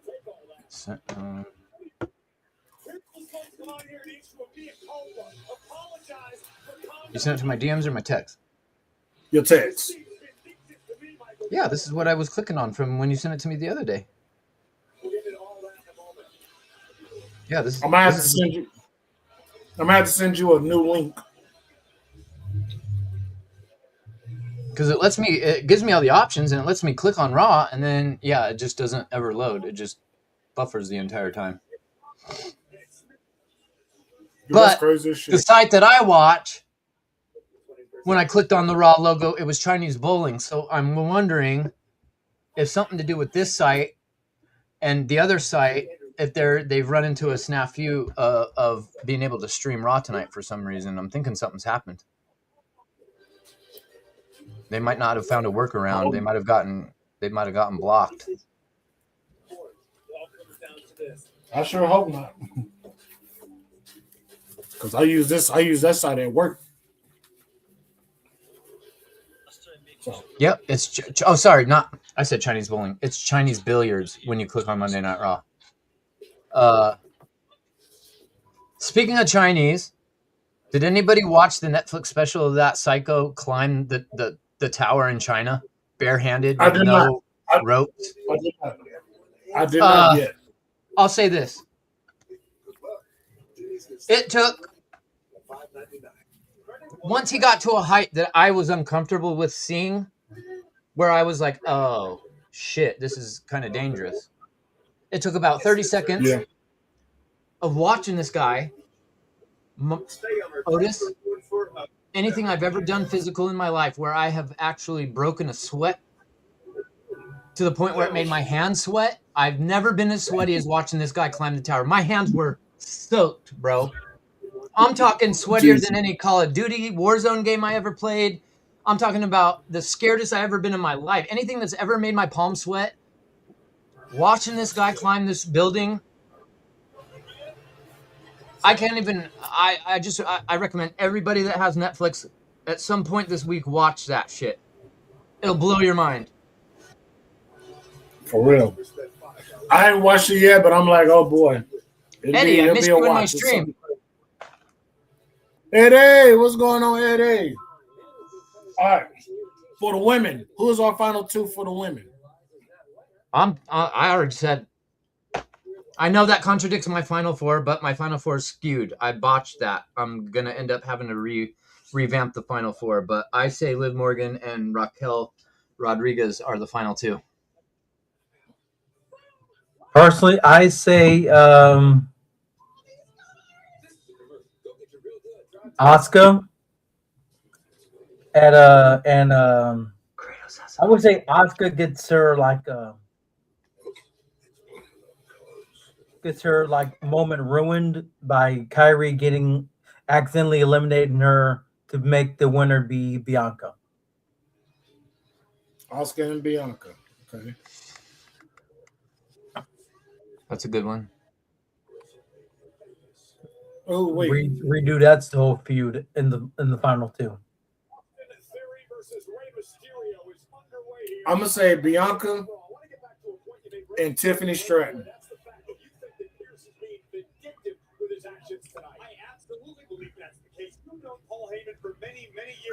I forgot about Bayley and Lyra Valkyria in the Rumble. There's a whole bunch of women that we didn't even talk about tonight. That's why the women, for me, the Rumble this year is probably the most unpredictable it's ever been. I think the women's Rumble, because with everybody that's kind of...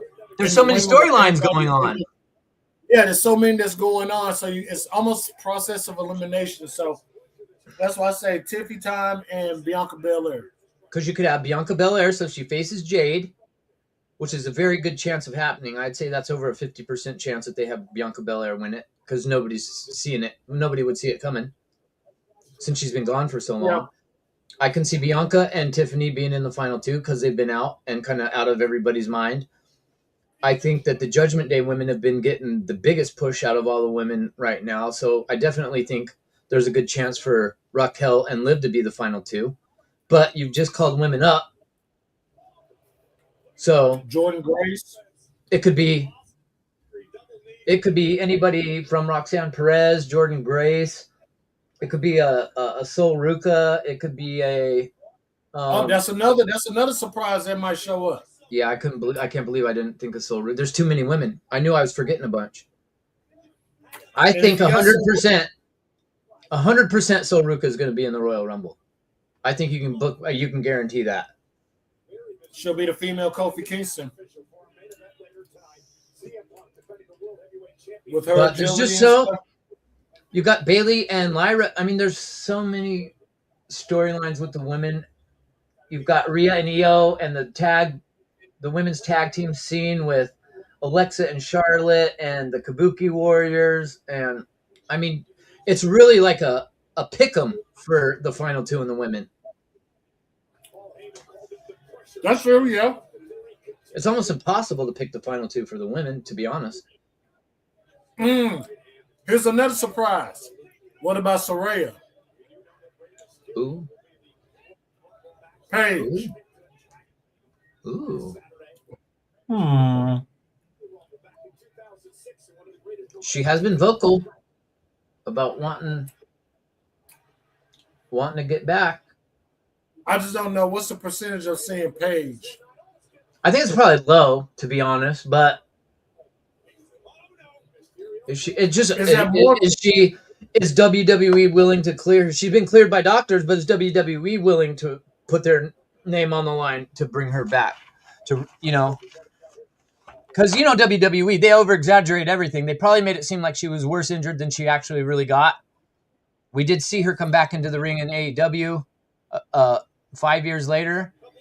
It's now been a number. Yeah. How long, though, has it been since she joined AEW? And when's the last time she was in a ring? Is she medically okay? Is it worth her while to become an in-ring performer again after all this time? Or can we find a different on-screen role for her, like a manager to one of the tag teams or a general manager to one of the shows? I mean, I know they've already done that with her, but what else is she going to do at this stage in her career? If they clear her and they say, yeah, you're good to go, then yeah, I'm all for her being a wrestler again. I want that Charlotte and Tessa match. I definitely want that. But I definitely can see Saraya Knight, a.k.a. Paige, showing up for a one-off maybe. It'll be a surprise, but, I think if she comes back for a one-off, it has to be against AJ Lee, don't it? Maybe for the I don't know, because I think Becky and AJ Lee, they're going to set up their match for the Women's Intercontinental Championship. That'll be tough.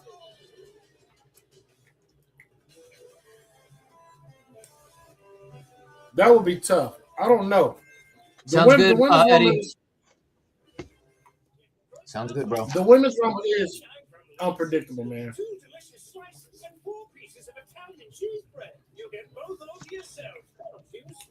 Man, I am loving all the love people have been giving me for the Seahawks today, man. Because the last time they were in the Super Bowl, everybody was just shitting on me for the Seahawks being in the Super Bowl. But everybody giving me love, saying, I hope your Seahawks win this time. I'm like, yes. Yes. Get on the wagon. The wagon is big enough for everybody. Seahawks. I'm still DC for life, man. Cowboys fans, come on. We got tons of room for you sad motherfuckers. Let's go. We'll bring you out of your depression. Trust me. The Cowboys are going to root for the Seahawks during the Super Bowl. Mainly because we all love DeMarcus Lawrence, man. He was a true heart and soul of the defense, man. He's good, man. He's so fucking good. He's a beast. Him and Leonard Williams are monsters, bro. Oh, yeah. Oh, yeah. I can't believe we got them two dudes on our team. They're a huge reason. They're a huge part of why we're in today.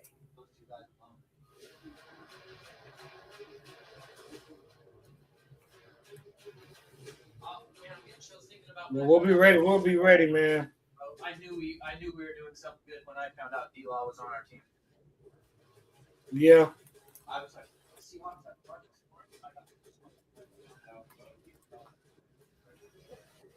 yeah, that boy D-Law he's a beast, man.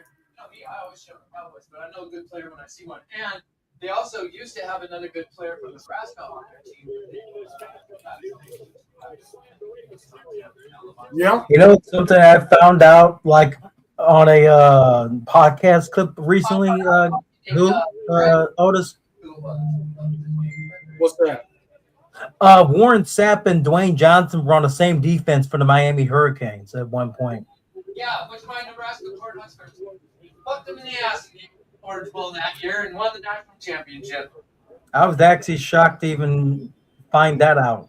Like Warren Sapp talked about like an interaction he had with Dwayne Johnson in the Miami I've got Hurricanes. that on my college team's name. We beat Warren Sapp and Dwayne "The Rock" Johnson for the national title. That was so killer.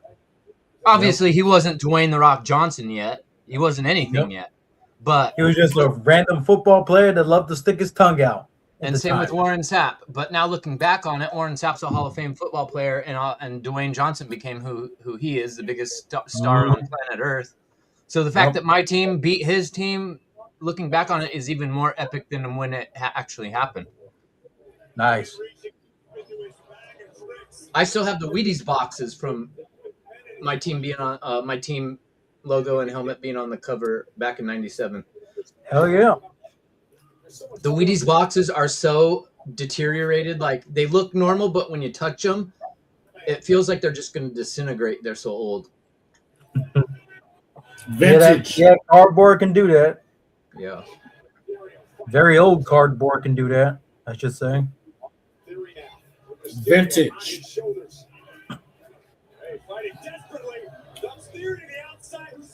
Oh my goodness. What's going on Raw? Yeah, Rey Mysterio versus Austin Theory. Yep. Only the second match on the card too, I think, right? And we've got Ray hurt his knee, I think. Into the show. So the show's half over, basically. Logan Paul had a super kick from Penta. Yeah, pretty much. Yeah, I don't care about this at all, whatsoever. Where's Dom? Oh! Okay. Men's surprise! Men's surprise at the Rumble. Dominic Mysterio. That's possible. Yeah, but I think he's already going to be in it. And curb stomp. And he's been gone for a few weeks now too, so he's been kind of out of sight, out of mind. So he's going to definitely do something on Saturday to make his presence known. Oh, I believe that. I definitely believe that. Now, does Finn Balor eliminate Dominic Mysterio in the Royal Rumble? That would be interesting. Whether it's the women of Judgment Day or the men of Judgment Day, I feel like one of them sides has got one of these legs has got to give out. So we start getting the deterioration of the Judgment Day.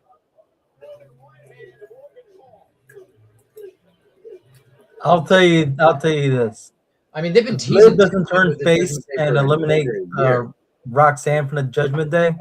It's going to not look well for whatever storyline they got going on. Because you have to remember, she hit Dominic before she gave Cena that low blow.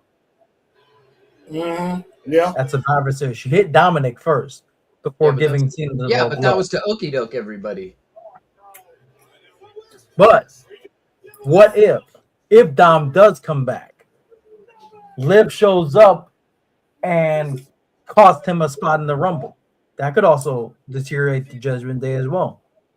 And then now Dom has someone to blame for his spot, his chance of Mania to be ruined. Yeah, but you can't. If a woman costs a man a spot, you can't have a man versus a woman match. So that don't but you can build towards Dom versus Finn at Mania. Then there's no need to involve Liv Morgan at the cost of Liv. No. He could have his new mommy try to distract someone to be eliminated or something like that, and it costs him dearly. And it gets if Liv's gonna get involved, which she won't get physically involved, is what I mean. She won't get physically involved. No, not physical. I get what you're saying. But because she's going to be in her own shit, I don't see that she would. But if she was, it would be in a spot where she's going to cause a distraction to help Dom. I don't think she'd do something to hinder Dom just to get the Judgment Day to crumble. I think they're going to go about it a different way. Okay. I just don't think that would make sense to do it that way. All right. We forgot about another surprise. JD McDonough. Nah, he just had surgery. There's no way. We've seen crazier things happen. Cena wasn't supposed to be back for what? Another 5 months before he showed up back. Yeah, but Cena's superior genetics. That's not. You're saying JD McDonough has better genetics than John Cena? No, bro. True. I mean, Edge has better genetics than anyone. He was out for 2 months before he showed up for a Rumble spot. Edge has better genetics than anyone. He was supposed to be out, what, almost a year? And he showed back up at the Rumble 2 months later? That is true. Decimates. I want her now. Uh-oh. I'm on the phone. What's happening? Uh-oh. Bailey. Pierce's office is that way, okay? The pissed off Bailey. You two better be glad I have other business to deal with. Bipolar Bailey. BPD Bailey. Shit. That's what they should call her. Damn. That's what her new name should be, is BPD Bailey. BBB Bailey. No, BPD, bipolar disorder. BPD it's called. Oh, bipolar disorder. Yeah, they should call her, like they should give her a new finisher and she should call it the BPD. That's what it should be. That would be a cool name for a finisher and it would fit her gimmick. Totally. I agree. Totally agree. Liv Morgan's going to win the Rumble, so JD wants Liv Morgan to go after Stephanie Vaquer. Now I can honestly see that feud. I can see Lyra and Bailey versus Judgment Day at some point. I'm just gonna say this right left now. of them, like Raquel and Roxanne. I can see that. I'm over Stephanie Vaquer. The hype on her has dwindled for me, and I feel like I see her for who she really is. I feel like in the moment, it was really sticking it to AEW when she swapped sides, and then WWE pushed her, and she was really good, and everybody was like, yeah, fuck AEW. And then they pushed her, and then she was on every AAA show and on every cutting promos every week on every goddamn. She was like Javon Evans of the female division last year. And would you call her the Roman Reigns of the women's division? No, not yet. I don't think it's that bad yet, Kratos. But okay. I just feel like she's very, very good. When you stack all the women up, I would put her at the top of the division. But I don't think she's at the top. I just don't, and I don't think she's been there long enough and paid enough dues yet to claim a spot at the top. Just because she fills an outfit out nice and has a sexy signature move and is easy on the eyes, like that's all great. But you can't just give somebody something because they make your dick hard. You know what I mean? Like that's not how we do things. So. I feel like if that were the case, I would keep her in the mid card. I would keep her around the IC title picture for a while. Yep. Personally, I would honestly Liv Morgan versus Stephanie Vaquer. Like hearing Kratos say that's what JD wants, I'm just like, no. I didn't say that. No. When did I say that? JD, I said. Oh, sorry. Hearing Otis. If I said Kratos, I meant to say Otis. You're good. Otis say what JD tweeted. Just makes me. Yeah. I'm just over it. Like, nah. Stephanie Vaquer's been here for a cup of tea, man. Chill. Everybody chill. If this was a man that was coming into the company and you were like, oh, yeah, this versus CM Punk right now at Mania, everybody would be shitting all over it because it's a dude that just came in and there's hype around him. But because she's sexy, because she's attractive, it's like, oh. Not just because she's sexy. Don't get me wrong, because she's a great wrestler to go along with it, and I acknowledge that. But I feel like we make a pass sometimes for women that we don't pass for on certain men. Yeah. And what you're saying is also all valid points. You think from your vantage point, you think she's being overexposed to the audience across all To a fronts, degree, yes, I think she has been, and just not Roman Reigns 2015 overexposed, which is at least a step down. I think they somewhat. started to overdo it. I think they caught wind of them overdoing it. I think they started to reel her back a little bit, and they've been doing that. And they're just starting to kind of, I feel like they're starting to re-push her a little bit. Yep. Yeah. But in your eyes, the damage is already done. No, I wouldn't even say damage. I would just say let her pace progress on her own. I feel like when Charlotte came in, it was like, here's 14 titles in 2 years. Roman Reigns, here, hold the belt for a decade. Roman. Oh, Lord.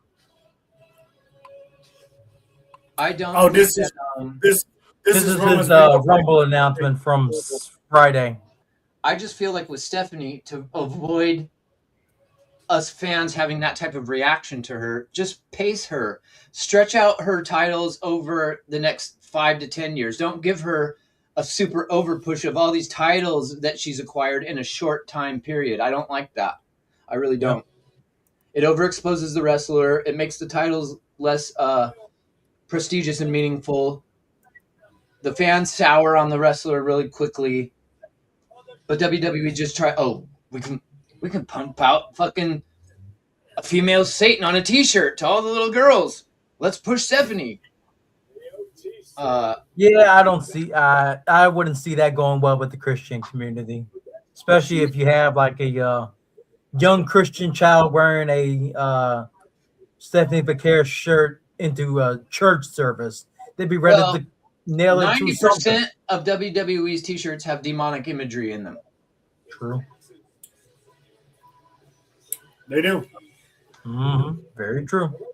But I'm not trying to take anything away from Stephanie Becker. Like, she's a great wrestler, and like I said, I would put her towards the top of the tier in the women's division. I just think because she's so new, and we saw so much of her last year. Like, what's the need to put her in the main event at Mania with Liv Morgan? Then what do you do with her after that? She just fucking got here. Are you trying to retire all these women in the next 3 years? If you give them everything that they've ever strived for in the first 5 years of their career, we're gonna need a whole new crop of women in 5 years. Exactly. I don't want to just keep reliving through rebuild phases. You know what I mean? Oh yeah. So, and that's for real though. And I'm not saying JD's wrong or anything like that. He knows more than pretty much anybody when it comes to the booking shit. Just for my money, I'm okay with Liv Morgan being the Royal Rumble winner. I'm okay with her being in the main event this year. But against Stephanie Becker, I think pause on that for me. Real clear. 2026 is going to be his final year. He wanted to entertain the fans throughout the year. We're gonna Michael Cole is we're gonna get some sick AJ Styles matches, man. Sick. Michael Cole's gonna sit down with Gunther. Mm-hmm. We'll definitely see where this leads to. Do you guys think that AJ gets extended throughout the years to Mania or farther, or do you think he's legit getting tired? Those moments. Yeah. They belong to me. Yeah, what? Bill Goldberg was chasing an animal. Gunther is such an asshole, man. Indeed he is. And I think that's why I enjoy him so much, because he's just such an asshole. Which one do you pick? Is he getting retired at the Rumble, or is he getting extended? I think AJ gets extended. Well, according to a Nakamura Instagram story, all that could mean, like, according to Nakamura, AJ is retiring on Saturday. According to Nakamura's own Instagram story post from Saturday. Oh, yeah, for what he wrote. Yeah. Mm-hmm. Because that conveniently was deleted. That was conveniently deleted after it started to get traction. Did it still feels like it's only been 5 minutes since we had seen his retirement run.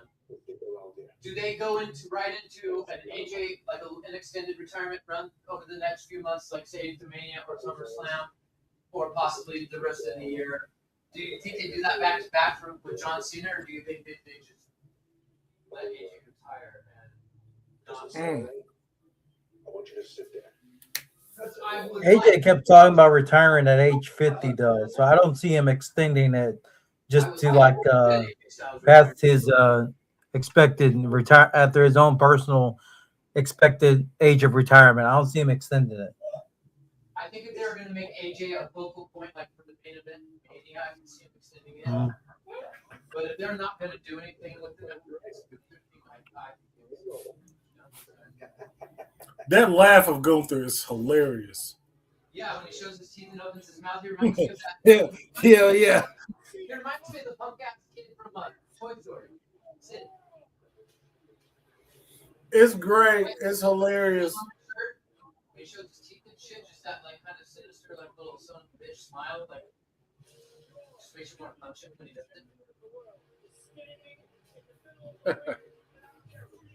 It's great. I don't care. It's so great. It's like so taunting. It's like so like the way he does it. It's like, come do that to my face. Oh man. But then it's Gunther, so you let him do it to your face because you're not about to try to stop him. True. Which is why he does it, because he can get away with it. Which is what makes it so great. Because he can just sit there and cheese in your face while he mocks you, and what are you going to do? Take a couple of his chops? I think not. I'm not taking a Gunther chop for nothing. You got me fucked up. Taking the Gunther chop is like Kofi taking a Big Show chop in 09. I don't know, man. I almost would rather have a Big Show chop than a Gunther chop, to be honest with you. Yeah, because remember, he that's what he said. That's why his chest cavity looks all caved in like that. Because it took a clap on the chest from Big Show in 09 and hasn't looked the same since. Scott Steiner's chest deteriorated. Chris Jericho's did the same thing. I think it's from years of trauma. I don't think it's just from one slap. I think it's from years of taking it. Okay. I know that's what they reported, but I think that they embellished that story to make Big Show seem like this, like holy shit, he caved in Kofi's chest with one big slap chop that he does. But yeah, true. I think they kayfabed that. Gunther can leave marks. So if that can, in fact, I know they kayfabed it because if you go back to Kofi Kingston's debut when he was Kofi, when he was the Jamaican Kofi Kingston, and he came out to the SOS music. His chest was already caved in when he got to WWE. Ah, makes sense. Jericho's wasn't though. Jericho had and Scott Steiner both had normal like looking chests, and then that they just shriveled over time. This look, what is this kid doing? This kid ain't yeeting. He's just like he's doing Michael Jackson's Thriller. Yeah, he's doing a Thriller. Get your ass on TV. Go get ready for school. Ding, ding, ding, ding, ding. Maybe he don't have no elbows to bend, Otis. Maybe he just got arms and hands. Probably, yeah. No Jimmy, Yuri, by the way. Yuri, tell me you do not have a Yeet shirt and glasses, bro. I can already tell you who's going to take the pinfall loss in this one. Well, it's going to be Otis and Tozawa, most definitely. They're the ones that approached them about the number one contenders match. Remember, they approached the Uso first. Oh yeah, the Usos. I can honestly see the Americanos taking the loss in this match because they're the more unimportant wrestlers. Sorry to say, they're the more unimportant wrestlers in the group in the Fatal 4-Way. Mike Rouse. Is Mike Rouse drunk half the time he's in our chats? I don't understand half of what he says sometimes. I can read what he says, but I'm like, Gunther will, huh? He's talking about, I don't get that one either. He's talking about old timers or something. At the beginning of the show, he said, why are all the boomers here already? I'm like, isn't he older than all of us? Who, Mike Rouse? Yeah. I don't know about that. He I'm talks pretty sure about Mike Special Rouse is Olympics older than all stuff of us. sometimes. I know He does Mike more was old. Special Olympics I stuff know what he as meant, far as but, I know, according to what he said. like, he just Mike says is random cool. shit, right? No, I like Mike. Don't get me wrong. Like, I'm not calling him out. I'm not trying to shit on him. He just says shit like that. Like, I'll be in my stream and I'll look over and I'll read what he said and then I'll think about it and I'll be like, what does that got to do with anything, bro? Like, what? I just be I mean, my head Issa. sometimes. Here's the crazy thing: Issa doesn't think that Stone Cold ever had a good match in his entire career.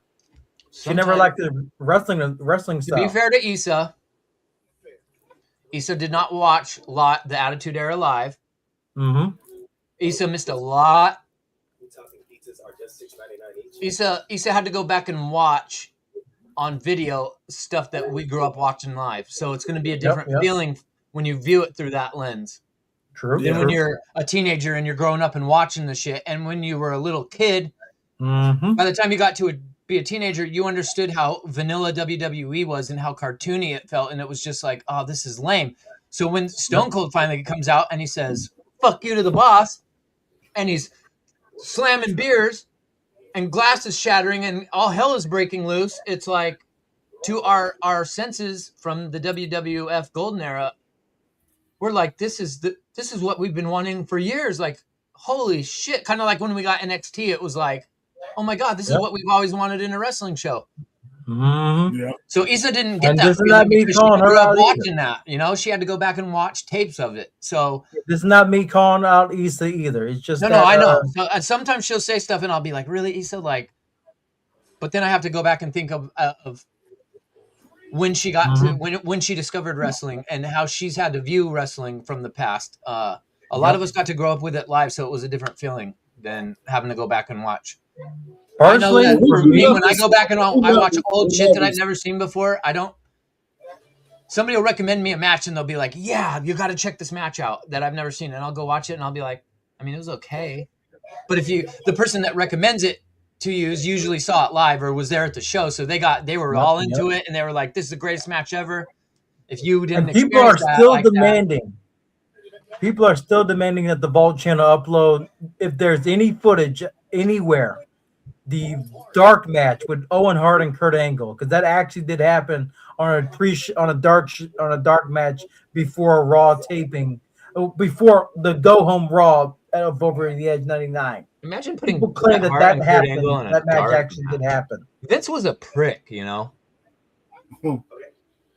A dark match with Owen Hart and Kurt Angle. Apparently, that match does exist, but I mean, they claim they have no footage of it because it was a dark match. I'm like, what?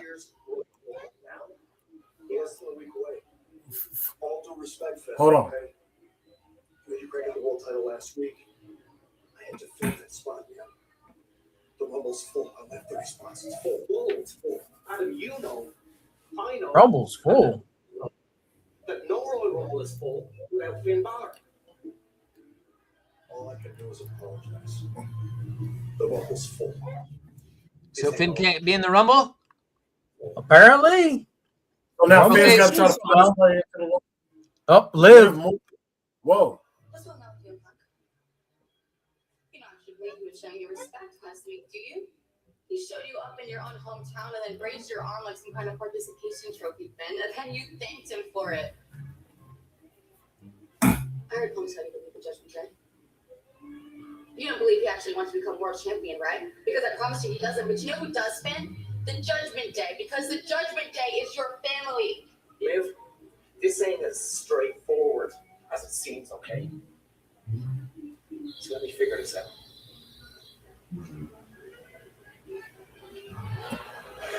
The master manipulator. I do not like that look Liv gave Finn Balor.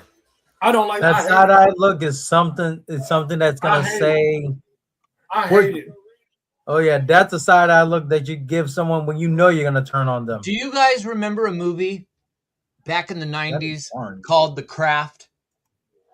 Yeah, the witches and stuff. Yes. Yeah. There was a girl in that movie. She played one of the main characters, and she was pretty popular in the 90s. She was in a lot of movies at the time. Her name was Fairuza Balk, and she's the one that's got the really light ice blue eyes and the black hair. Mm-hmm. Yeah. Liv Morgan looks like her with blonde hair to me. Like when she gives that evil stare. Yeah, I can see that. Liv Morgan, like the color of her eyes and the way she stares is like, ooh. Mm-hmm. Like if you get a look like that from a woman, you know you done fucked up. Keep going. I'm gonna go let my dogs in. Keep going. It might have been my dog that keeps crying in his cage. I don't know why. I don't know what's going on with my dog. He just turned like 17 like a couple weeks ago. So Liv Morgan basically mocked Finn Balor for thanking CM Punk. Now she's trying to be devil's advocate. So we're having like a devil's advocate situation with Finn Balor. CM Punk playing the angel, Liv Morgan playing the devil type of deal. Yep. And so that's going to obviously fuck with Finn's head. And he's going to have a decision to make because of it, whether he sticks with the Judgment Day or he doesn't. But Adam Pearce just told him that the Rumble is full, right? Mm-hmm. So Finn Balor's got to figure out a way to get into the Rumble, I'm assuming. Yep. Okay. Why do they look like they belong in the Black Panther right now? Why do they look like they're dressed up like Black Panther?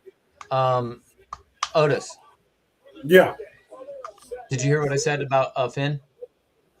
Oh no, what did you say? I caught the end of it. Just at the storyline, obviously they're doing a devil's advocate. CM Punk's playing the angel, Liv Morgan's playing the devil. That's going to create a situation where Finn's going to have a choice to make about the Judgment Day somewhere in the next upcoming number of weeks, right? So Adam Pearce tells Finn Balor that the Rumble is full. I'm assuming he did that. And we saw that because what's the result of that? Finn Balor's got to find a way into the Rumble, I'm assuming, right? That's right. Yeah. So who's he going to take out? How's he going to get in the Rumble if it's full? He's going to have to take out maybe whoever. If Dominic does show up in the Rumble, thank you. He'll take him out. Because if he takes out another wrestler, it's going to be obvious. It's going to come it would come right back to him because Pearce told him the Rumble's full. Yep. But he knows Dominic. He has easy access to Dominic without being suspected of anything. He can spin it to, Dominic's been attacked. Who attacked Dominic? We all know what's happening, right? They could do something like that. Because how do you get Finn in the Rumble? If he doesn't attack Dom and let's say he attacks another wrestler, how is it not blatantly obvious that it was Finn Balor who did it? And then if he were to say win said Rumble, they're just going to strip him of that because he illegally entered it. Now, what I'm noticing is this. Where the hell is Jimmy Uso? Is he hurt? No, Jimmy, they're in Canada, bro. He don't go to Canada. Oh yeah, Jay's the only one that has their European tour either. But it's weird. He was there last week. He was there last. No, he wasn't there last week. Yeah, Jay has been on the entire tour. I'm wondering. Here's the thing: because Jimmy goes to Europe, Jimmy goes to Riyadh, but he don't go to Canada. And I'm wondering if when he got that DUI, were they in Buffalo? Was he over on the Canada side because it's right there on the border? And maybe he's not allowed to go into Canada because of the DUI. That's what I'm thinking. Because he don't ever go to Canada. Hardy. I mean, he could have a Jeff Hardy situation. And I thought it was a thing where he couldn't travel out of the country. But then I seen him on the Europe tour. I seen him when they go to Australia. I seen him when they go to Saudi Arabia. And I'm like, so he can travel, but he don't go to Canada. Yeah. I don't know. Yours says Jimmy is taking care of Naomi. Well, we need him on TV. I can take care of Naomi. You know what I'm saying?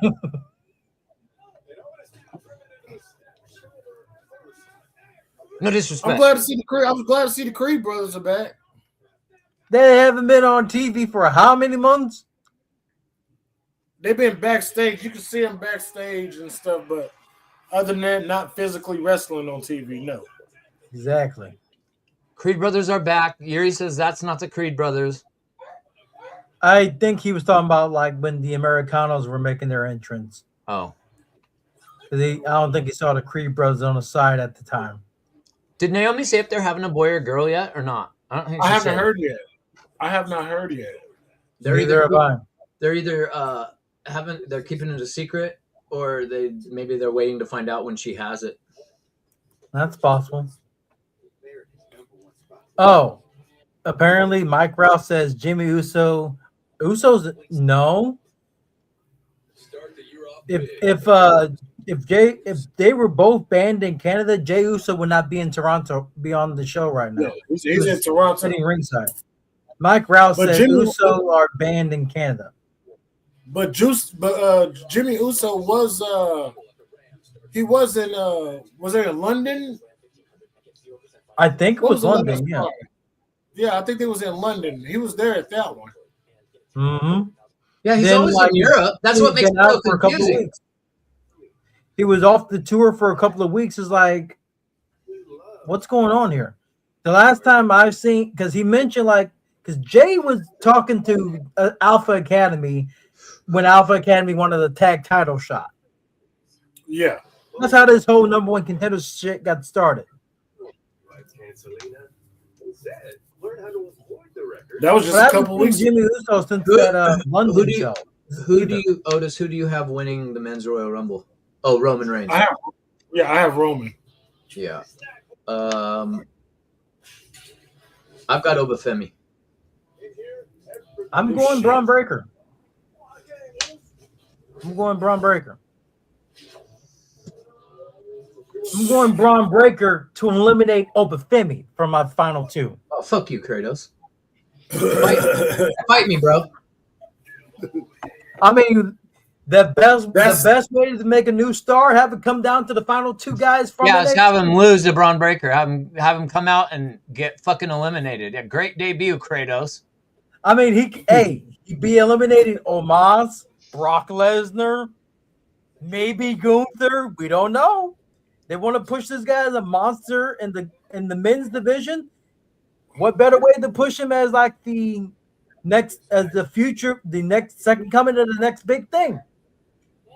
I don't know if he's going to win, but he's definitely got to get some key eliminations, like an Omos or Brock Lesnar or something like that. Yep, he definitely does. The eliminate Gunther, that's already going to make. That's probably going to make him too. Some people want Ilya Dragunov to eliminate Gunther. Oh, we've seen that match twice already. Another guy we forgot about. Now, here's one thing. We saw that match respectively like 5 years ago, Kratos. True. But there's one thing that they could have the Brock Lesnar Keith Lee reaction when Omos comes out, where Brock Lesnar said, "Ooh, big boy," when he saw Keith Lee in the Rumble that one year. I'm surprised nobody picked Keith Lee for a surprise entrance into the Royal Rumble. I think he's still recovering. I don't know if he's. Yeah, I don't know if he's ready. Oh, I get that. Somebody usually always brings his name up for everything. I always see somebody say Keith Lee's name for everything. Yeah. Somebody's always like, I missed him on TV, dude. I missed that dude. I'm so glad I got to see Keith Lee and Dominic Dijak live at NXT TakeOver Portland. That was one of the dopest matches I've ever seen live, bro. To see two men beat the shit out of each other like that and be doing moonsaults and shit off the top rope, and it was me and my son were like, "What is going on?" The craziest. Go ahead, Otis. Go ahead. I want to say this real quick because we throwing out these names. Like, give me a couple of far-fetched Rumble surprises. Surprises that not obvious ones that you know that are not going to happen, like an MJF or something. We know that's not going to happen. But like a far-fetched, a blue shot surprise spot for the men. We mentioned, like you said, Dominic, Dijakovic. Keith Lee would be one. Listen, I don't know if because the wrestling business is kind of sometimes it's hush hush and under the table type thing. But what if we see I don't know, like what's the name? Like I talked about Edge earlier or Adam Copeland. I talked about what about a Adam Cole or something like that? I think he's still on the contract though. That's I know. But how crazy would that be to see an Adam Cole just pop up in the Rumble. I mean, this could be a shot in the dark and never happen. What about Enzo? Oh, what about shit. Enzo Amore? Holy shit. Zilla Fatu. Hey now. Kratos. So, has anybody been paying attention to the promos Enzo's been cutting on social media for the last couple months? No. Maybe he's not maybe he's only posting them to TikTok. I assumed he was posting them to Instagram as well, but go check out Enzo Amore's social media page either on TikTok or Instagram and watch. He's been cutting these fucking fire ass promos for like 3 months now. And they all involve WWE, and you can tell like he's trying. I don't know if this is his way of trying to get their attention back on him. But in his promos, he talks about the mistakes he made. He talks about the accountability of when he was the Cruiserweight champion and how he thought he was the shit and nobody could tell him nothing. He talks about like how quickly he rose to the top in WWE and how based on his size, he wasn't even ever supposed to be there as a wrestler. Yeah. I would, if I'm WWE, I would 100% bring Enzo Amore back. 100%. That would be awesome to see. I'm cool with Enzo Amore just coming in. The entrance alone would be worth it.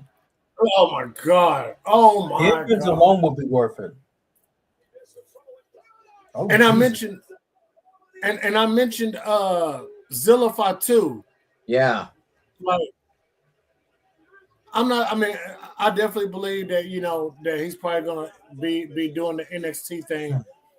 But to see him up in there, maybe in there with Jacob, or in there with Roman, or in there with Jay or Jimmy, like you can at one point you can get a whole bloodline with Solo and the MFTs. You can get a whole bloodline face off in the Rumble. I still think you're crazy for thinking that Zilla Fatu's coming into NXT and not have nothing to do with the bloodline, like with a Solo and Roman in them. That's wild. That would just be interesting to me. I think if he wasn't an Anna White, I would think 100% he would go directly to NXT. I just don't see how. They did put Solo Sikoa in NXT, and he was the brother of the Usos. So that sucked. Yep. You could be right, actually. Now that I think about it. Are they actually going to win? Are they actually going to win? No. This is his best day. Oh shit! God damn. 1, 2. No. What? What? Huh? They actually did it? Otis and Tozawa? Holy shit! They won. They beat the Usos? No, they pinned the Creeds. They pinned the Creeds to win. Was it for the titles? No, the fatal four-way number one contenders match. The number one titles. Yeah. Oh, who cares, bro? Like, lame. Like we said, we were pointing out that Jimmy Uso was not here, and Jay Uso. Oh, you're right. I don't know why I was thinking that they were wrestling the Usos. That's why I said when you said are they gonna have them win, I was like, no. Like, why would they beat the Usos? But I mean, they were the first ones to approach Jay. Yeah, they did. Title shot. Yeah, and based on that, did anybody think that anybody other than Tozawa and Otis was going to win this match? I didn't think they would pin the Creeds. I thought they would pin the Hey, that's a good question. That's a good question, Yuri. If they were allowed that. What happened to the War Raiders? Where did they disappear to? I think they're both hurt. Oh yeah, someone's hurt, I think, huh? Ivar's hurt. Yeah, Ivar's recovering from another neck. Wasn't what's her name hurt also? Valhalla, Sarah Logan. I don't think she's hurt. I think they released her again. Yeah, I think she's been released. Huh. I could be wrong, but I think she's released. Kyrie and Asuka. What up, Scripps? Kyrie and the Kabuki Warriors interrupt Becky. Why? Why? My goodness, Kyrie looks absolutely amazing with what she got on.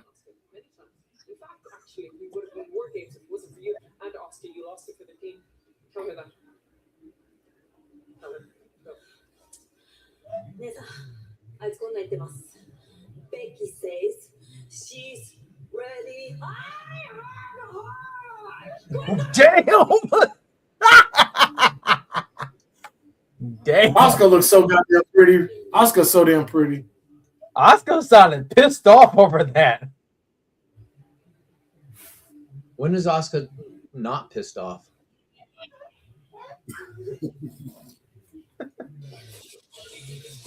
So Oscar and Becky Lynch for the Intercontinental title. Script says, hey, I've been here the whole time. Well, how the fuck were we supposed to know? Osmosis? What the fuck, osmosis?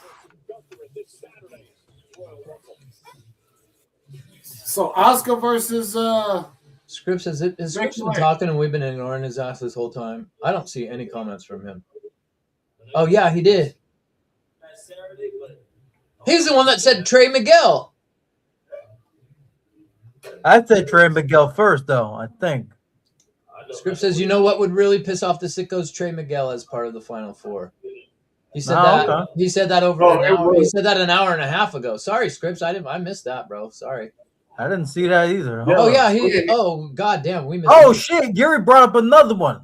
Powerhouse Hobbs. Yeah.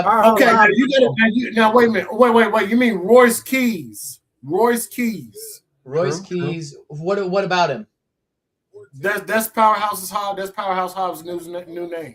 Yeah, I know that. But what about him? What about him? But you gotta think, if you debut him, is he gonna get crickets? Are we talking about debuting him at the Rumble? Yeah. Oh hell no. I wouldn't. No, I'm definitely not debuting him at the Rumble. I say bring him in as, if Jericho does return, bring him in as Jericho's bodyguard. Nah. What? If Jericho shows up, he has to be solo. He has to be solo. No learning. So leave a shitty situation in AEW to go to the same one in WWE and be somebody's lackey? I don't think that's why he signed up for WWE, bro. I would give him an NXT title run. Yeah, that's what I'm saying. I don't think they're debuting him on the main roster. I think he's going right to NXT. And that's what I'm saying. If he comes in NXT, I'm all for that. Put the title on him right now and let him just go with it. Yeah. But if they talking about having him skip NXT and go to the main roster, it ain't gonna do nothing. So like, if you bring in somebody, there's no room for him on the main roster right now. Yep. It really ain't. They just brought up guys. And that is true. I just hope he does go to NXT. He will. Have him show up at Stand and Deliver. He's or gonna whatever they got coming up. Whatever they got coming up before the Rumble, NXT. No, what is it? February 3rd? What is it?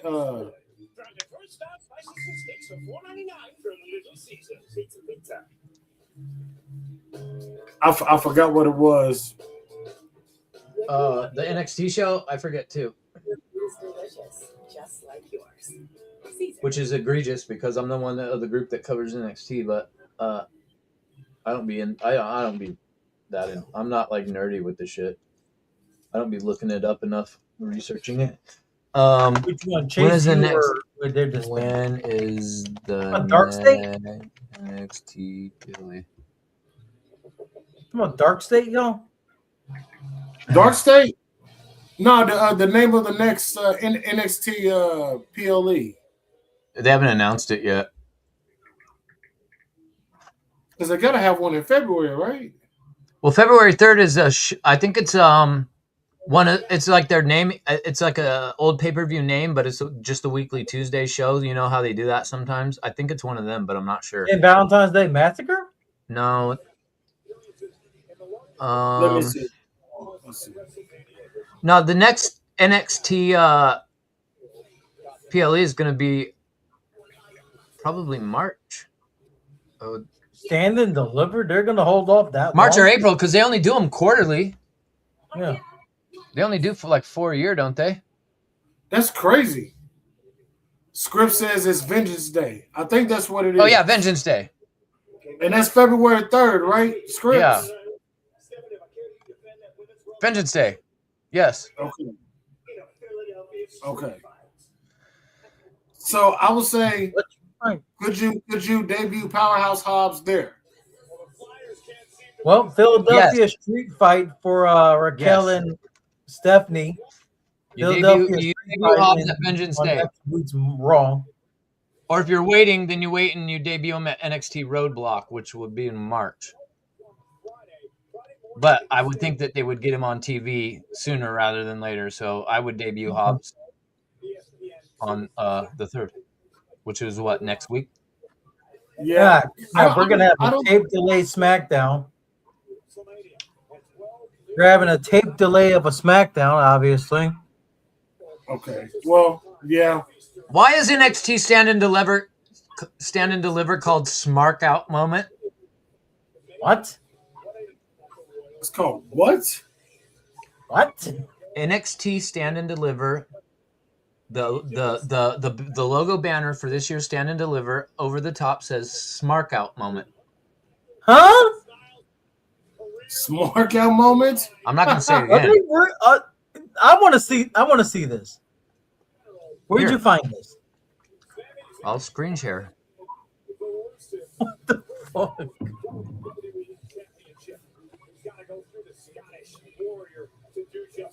How do I show this to you guys?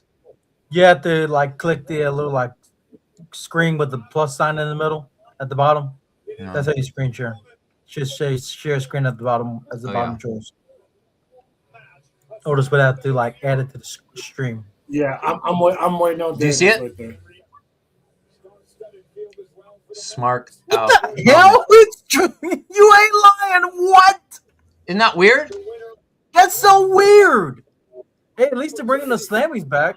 Slammies, WrestleMania looks normal. Slammies All the logos look normal, but this one says Smark Out Moment, which is cringe. Cringe as hell, man. Smark Out Moment. That might be what it is too. We got Heatwave coming. Smark Out Moment, another Smart Mark fucking pay-per-view. The fuck? Heatwave Smark Out Moment. Maybe NXT is the Smark Out Moments. Look at WrestlePalooza Smark Out Moment. What? Huh? What is happening? What? Survivor Series Smark Out Moment. What is going on with the Smark Out Moment crap? Is that a little is that their way of giving us a little spoiler to something? Is this some major shit going down at these shows? This better not be a PLE that they got going on. This better not be a tagline they got. Is that this year's theme or something? But why is it on some of them but not all of them? Ooh, this is poopy. WrestleMania 43 in Riyadh. Yeah, please. I'm hoping there's some world catastrophe happens to where they canceled that. I really do. Yeah. That's crazy. Smark Out Moment. That's crazy. Okay, how do I take this off now, guys? Click that. There we go. You have to close it that way, yeah. I gotta implement that more on my stream. I forget I can share the screen. Yep. I've been doing more sports prediction stuff on my shit as well, sharing with screen share with some people I know in Canada. Smark Out Moment. That's actually the fact that term is attached to anything WWE in a visible form is my brain's not comprehending. I'm like, this is like trying to mix oil and water, isn't it? Mm-hmm. Yeah. A WWE PLE logo banner and then the term Smark Out Moment. Sounds like a Triple H. Like WWE trying to be this cool, we're down with the indie wrestlers because we're partnered with TNA. Like, we can use the term Smark now. No, you can't. No, you can't. No, you cannot. It's main event time, guys. And I take offense to it. Point that out to JD. I take offense. Oh, he'll see it. Trust me. He'll see it just like we just did. Uh-huh. I'm offended by that because on Twitter, Triple H and all the WWE officials, the talent and everybody are always shitting on the Smarks, aren't they? Yep, they say just shut up and enjoy the product. But then they're going to use the term "smark out moment" like advertising to us to get us to want to watch the main roster shit. Nah, bro. Nah. But hey, like you said, it could mean that some bullshit or fuckery or like a big. Is that like a tagline? Like, oh, hey, pay attention to this show, especially like there's a smark out moment coming. It possibly could be.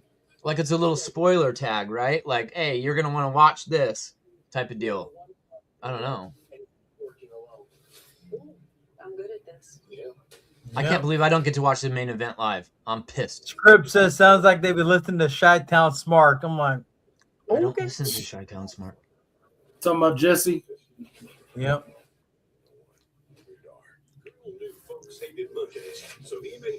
Hell, it got quiet. I hope Jesse is doing pretty all right though. He got doing good. Too. He's got to deal with all that storm shit too, that snow shit. Hey, how much snow you got? I got about maybe 7-8 inches right now. Still, that's what she said. How much you got, Otis? We got about 8 to 12. Good God. Good God. I know someone in Jersey has like 14.5 inches of snow right now, as of yesterday.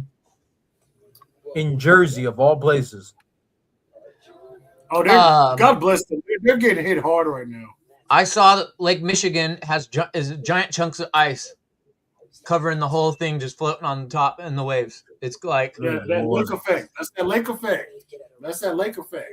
Bro, I'm so thankful. Today I was outside with my dog, feeling the warmth of the sunshine, not a cloud in the sky, bro. A nice 50 degrees. And I thought about everybody in the Midwest and the East Coast getting just absolute, like you guys are in a different world than we are right now, bro. It's crazy. Well, most of the East Coast, because Florida's got 80-degree weather right now. Well, duh, Kratos. That's a given. It's Florida. But I mean, like JD was talking about 18 inches of snow and like 4 feet of ice or something crazy.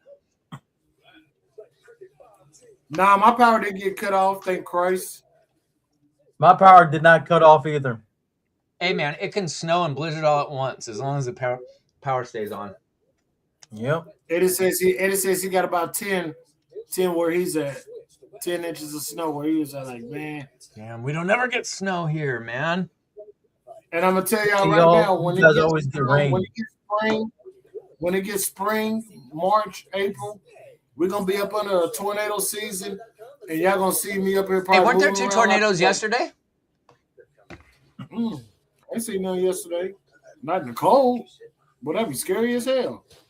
Alabama and Florida. I'm pretty sure Alabama and Florida had tornadoes yesterday or Saturday. It was one of the 2 days over the weekend. There were 2 tornadoes. Well, Rage said it was storming and everything yesterday where she was at. So yeah, and she's in Atlanta. She's in Georgia. So speaking of the rain, Kratos, I just looked at the 5-day forecast because it's been rather cold and dry here, and we don't go. We've had a good maybe 2 weeks with like just blinding sunshine, no clouds, cold air, not too windy, but just like your skin gets all dry and itchy type of shit. Yep. And I looked at the 5-day forecast because I was really worried about. I was hoping for an elemental football game last night with the Seahawks, right? Being in Seattle, I wanted it to be like rainy and windy and really fuck up the Rams. But it was sunny before the sun went down. It was nice, clear, perfect weather. Oh, shit. Rain is happening. Has declared for the Rumble. That's lame that they spoiled it. Now, fuck that. That's oh, I almost said a word I can't say. Shit. Guardian said he got about 2 feet of snow. The rain starts tomorrow, Kratos, and it rains Tuesday, Wednesday, Thursday, Friday, Saturday. As far as I can see, we've got rain coming to no end. Coming the whole tomorrow. Jesus. But Obafemi, that's like them debuting the Demon Finn Balor before the Go Home Show of Mania. Why waste that announcement? Yeah, that's so stupid, that's bro. So stupid. It's crazy. I was looking more forward to the surprise, but you know what that means? Got to scratch him off the surprise list. Yeah, pretty much. But that also means that I think... And he's also not winning. I think surprise means that Jericho's going to show up. This changes a lot of things by them. I don't think Oba's winning the Rumble now either. I got to change a whole bunch of shit. You got time. You got time. Mm-hmm. No, hey, it could all Dude. depend on when he shows up. Hey, they got Lillian Garcia. They were doing everything You right get with Lillian Obafemi in Garcia in the ring. NXT, and I trusted that they were going to debut him right, and they've already fucked it. They've already fucked his debut. Can you believe it? Mm-hmm. If they did not make that announcement, it would have been at least somewhat prestigious. His debut would have been a bit more. Obafemi's declared for the Royal Rumble. Did everybody see his match with Cody? I don't think so. Does everybody know who Obafemi is? I don't think so. So why wouldn't you have him be a shock value surprise entrant debut into the Rumble to make kids go, "Holy fuck, who's that?" And he's only 27 at that too. He's only everybody 27. watching Raw that don't know Obafemi just saw that and was like, "Obafemi, who is declaring for the Rumble? Do you know who that is? No, who is he? I don't know. You know who he is? Yeah. Who cares?" Why does Jessica Carr have purple eyeliner on? I don't know. I think Oba. I think people know Oba for his entrance, but they don't know what he can actually do in the ring. You remember who we had that conversation of somebody having a more over entrance than like interactive entrance than Jey Uso. I mentioned Oba because everybody does that. Who? When he was on Saturday Night's Main Event, he got a nice pop when he came out. Yeah, I think that. But then again, that was Washington D.C. Maybe people are more known about Oba in Washington, but they might not know who he is in Canada. I don't think you have to worry about Oba's entrance. I think you got to worry about Trick Williams' entrance becoming the new Jey Uso shit. Oh my goodness, that right there, absolutely. Because I like to whoop that trick, but it's also like it's kind of reminiscent. It's one of them entrance songs that teeters on the fine line. It can be dope, but you can overdo it and really ruin it, like they did with the CEO shit and Mercedes and her intro, right? Like I don't want whoop that trick turning into CEO. Hey, this is going to be a classic He's already match. close. He's already borderlining on the Yeet on being the next Yeet at this point. Yeah. Alicia Taylor is stuck at the airport via Twitter. Yeah. Joe Test was stuck there at Saturday Night's Main Event and the one in Detroit. I got a surprise entrant for the Women's Royal Rumble. How about referee Jessica Carr? Yeah. She is a wrestler. She's also a wrestler on Evolve. That is true. Wasn't she a Max wrestler on Evolve, right? Yeah. Who's she been having beef with on the main roster lately? Becky. Kendall Gray. Becky Lynch. Oh yeah, she does have a rival. She does have a little heat with Becky Lynch. Yeah, Becky always said like anytime Jessica Carr was one of the referees for her match, whether it was for the women's IC title or not, she called it a conspiracy. Yeah. Corrupt Carr. Put Jessica Carr in the Royal Rumble. All right. These two fucking legends right here. Put AJ Lee in the Royal Rumble. I think she will be there. I think her and Becky are going. Who's I think her and KLX? Becky are going to have some shit going. Scripts, who is that? I think he means Calix. Calix is Jessica Carr in Evolve. Yeah, that's her Evolve name. Oh, I had no idea. Oh shit. Okay. I don't watch Evolve, so I didn't even know she was a wrestler. I forgot Evolve was still on. Yeah, I used to cover it, man, before my schedule got too hectic. Yeah.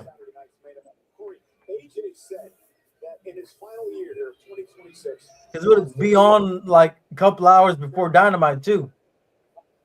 It would air a couple hours before Dynamite on Tubi.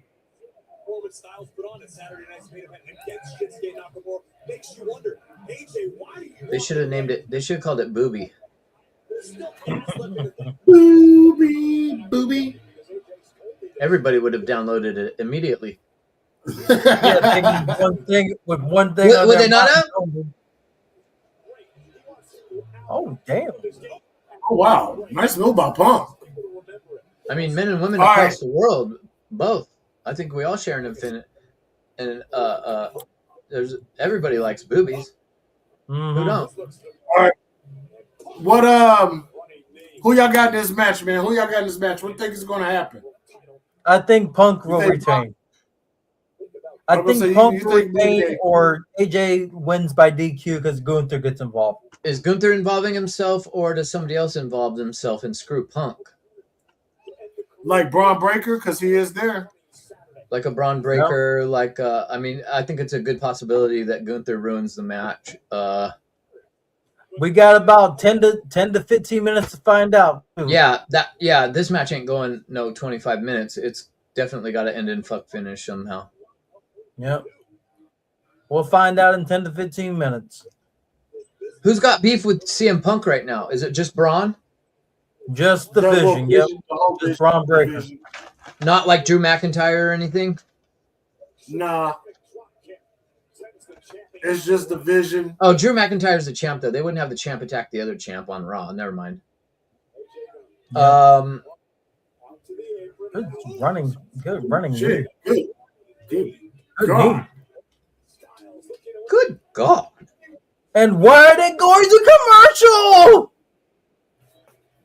Oh, trust me, they got one more. They got one more commercial left. And it's 7 minutes. I mean, it's 7 ads. Jeez. That's egregious, bro. Fuck you, Netflix. 2.5 minutes for ads, dude. 7 of them. I know this is Otis's channel, so my opinions do not reflect his opinions or beliefs, but fuck you, Netflix. Oh, no. Fuck you, Netflix. No, he's right. Fuck you, Fuck Netflix. Netflix, man. All these damn ads. Fuck you for getting us all hyped that we were going to have uncensored TV 14 wrestling again, and you gave us more watered down, edited, censored, full of even more commercials somehow product than we had on USA Network. Fuck you, Netflix. Yep. What is this fucking pizza that Papa John's keeps talking about? What is this? Is this a new pizza that they're promoting? I don't know. It says join the wait list January 29th. I'm like, what the hell is going on? I don't eat Papa John's. I think of all the pizza chains, they're ass. That's why I prefer mom and pop pizza places myself. Yeah, the mom and pop pizza Either mom and places where pop I or live, Little Caesars. That's it. The mom and pop joints where I live, you're gonna pay like $40 for a pizza, so I don't ever do that. Yeah, they better I mean, I know a place that charges an extra large for. I'm not saying it's not worth it, but if you're just pressed for money, you ain't gonna go spend no $40 on no pizza, bro. Oh, regardless facts. of how good it is. I can literally hit Little Caesars with a rock from where I live. They're so close to me. Like, they're literally right behind my complex. Damn. It takes me about 3 minutes to walk up there. 30 seconds, if that, by car. So I just go up and get a... And then Domino's is a few blocks away from... I live, like, literally every major fast food chain is, like, right up the block on the main street. Where's Burger King at? Burger King is right next to Little Caesars. I can also hit Burger King with a rock. Oh, shit. I go to Burger King more than any of them just because it's so close. And then, there's Domino's, and then it goes, there's Domino's, Subway, Burger King, Little Caesars, Burger King, Wendy's, Little Caesars, Burger King, Taco Bell, McDonald's, Wendy's, Popeyes, and KFC's in there somewhere. They're all in just one big straight line, like for a mile. There's every major. Damn, you got them all like right there. Jack in the Box, like 5 Starbuckses. Fucking, if you go up this main road, I got Chick-fil-A now on that road. I got Chick-fil-A over here. They're building In-N-Out Burger right now next to Jollibee that they just opened up a couple months ago in the summertime. I live like literally at the fast food epicenter of my town. You know what Jollibee is basically the McDonald's of the Philippines, right? I just had it for the first time 2 weeks ago, and I'll never eat there again. They actually are pretty famous in the Philippines to the point where like they originated in the Philippines. McDonald's with chicken. They originated in the Philippines. That's where they're from. Yeah. And they I do fried remember I chicken. saw this Instagram video where like someone Now, ordered this. every food I video had- I've seen on Jollibee for 5 years has said Jollibee has the best fried chicken out of everybody. For 5 years, I've been waiting for my town to get a Jollibee, and we finally did in the summer. And it was so jam-packed with lines that I just waited because I'm not going to wait 3. People were waiting 3 hours in line for the shit. I'm like, this is going to be epic fried chicken. When I tell you that chicken has no taste, and people shit on Raising Cane's, Man, Raising Cane's slap. Cane's at least has taste, dude. hey, most food reviewers from the East Coast and the West Coast all collectively shit on Raising Cane's, and I can tell that they don't have Southern roots or they've never had Southern fried chicken. Because the very first time I went to Cane's, I got out my cousin's car, and I thought, I looked around for my mom. I said, where? My mom's cooking fried chicken somewhere. My mom is from Oklahoma, like where Otis is from. I grew up eating her. I grew up eating her Southern fried chicken. That's Cane's. Tastes exactly like my mom's fried chicken, right? Oh damn! Ew, Cane's unseasoned chicken. Yeah, Yuri, say that to my face, bro. If you think Cane's is unseasoned, please go eat Jollibee and then go back to Raising Cane's. The only good thing about Jollibee that I liked was their gravy, and that's only because it was basically KFC gravy with soy sauce in it. That's all it is. Now, have you had a Dave's Hot Chicken? Like Dave's Hot Chicken is on the other side of the Nike World Headquarters, so it's about 3 miles away from where I live. So I don't get to eat Dave's as much. I don't get to eat Dave's as much, but before. I just haven't had the Ghost Reaper chicken yet. Of all the chicken joints in my area, the top of my list is Dave's. That's where I go to most for chicken. All right. I've had it twice. I've had Dave's. We got one Dave's Hot Chicken that's downtown Oklahoma City. I've had it twice. I've been there once. They recently opened up a location like in Creve Coeur. Not far. Pretty far from me, but not that far. Now, I'm mad because Cali and the South has other places like Dave's, like Howlin' Ray's. They have a bunch of different places that do the Nashville Hot like Dave's does. And Dave's sometimes can be kind of slimy. I'm not going to lie. Sometimes I don't think they'd be leaving them tenders in the fryer as long as they should be. I don't get it raw, but sometimes they're not as crunchy as they should be, you know? So Dave's Hot Chicken, out of all the chicken joints where I live, in my opinion, is the best, but it's hit or miss. It can be really good. It can be really average. You know, it's actually something that like I doubt you guys have, but it could be in you guys' areas. You guys have a chicken and pickle restaurant? No. Chicken and pickle is actually a very good restaurant. We don't even have a fucking churches like here. 10-minute drive from me, and my sister-in-law works there. We don't have my churches. Sister-in-law works there as a dishwasher. We don't have Bojangles. We don't have churches. We don't have Whataburger. We don't have. Y'all don't have a Whataburger? That's crazy. Chicken and pickle is the only place I know in the St. Louis area that will sell chicken and waffles, breakfast, lunch, and dinner, no matter what. It's always on their menu. Even though it's a breakfast item, they have chicken and waffles on their actual menu. I've never eaten chicken and waffles for breakfast. I've only ever had it for dinner. I have at IHOP. But I know it's not the same. But I have at IHOP. Well, the quality that they have on food and drinks is actually crazy. Like they actually had the last time I was there, I was at my godmother's daughter's birthday party, her 22nd birthday last year. And someone actually ordered 3 drinks. One of her family members ordered 3 drinks. The drink was actually called Sex on the Beach. Yeah, that's an old school. Obviously, alcoholic beverage. Been around for a long time. But I used to order those when I was 21. I had never heard of it before. 30 fucking years ago. Night. I had never heard of it before that night because I don't drink that often. Sex on the Beach is like cranberry juice and vodka, isn't it? I think that's the case, yeah. Not sure why it's called that, but neither do I. It's not that good of a drink, to be honest. Script says he only got KFC and Popeyes. Where he's at. I feel like where do Scripps live? Mississippi, right? Or Louisiana? No, Louisiana. Same shit. I got like 3 different Cane's locations not far from me. Wait, Louisiana? You only have KFC and Popeyes? Well, I guess that makes That's sense about right. because Popeyes probably owns the market for chicken in Louisiana, I would assume.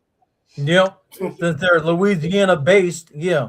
Yeah, I would think that there's more Popeyes in Louisiana probably than any other fast food chicken place. Yep.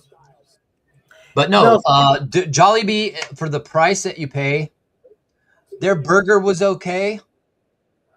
It was basically a McDonald's hamburger with lettuce and pineapple on it, like a teriyaki burger. It was okay, but it was like $9. Son of a bitch.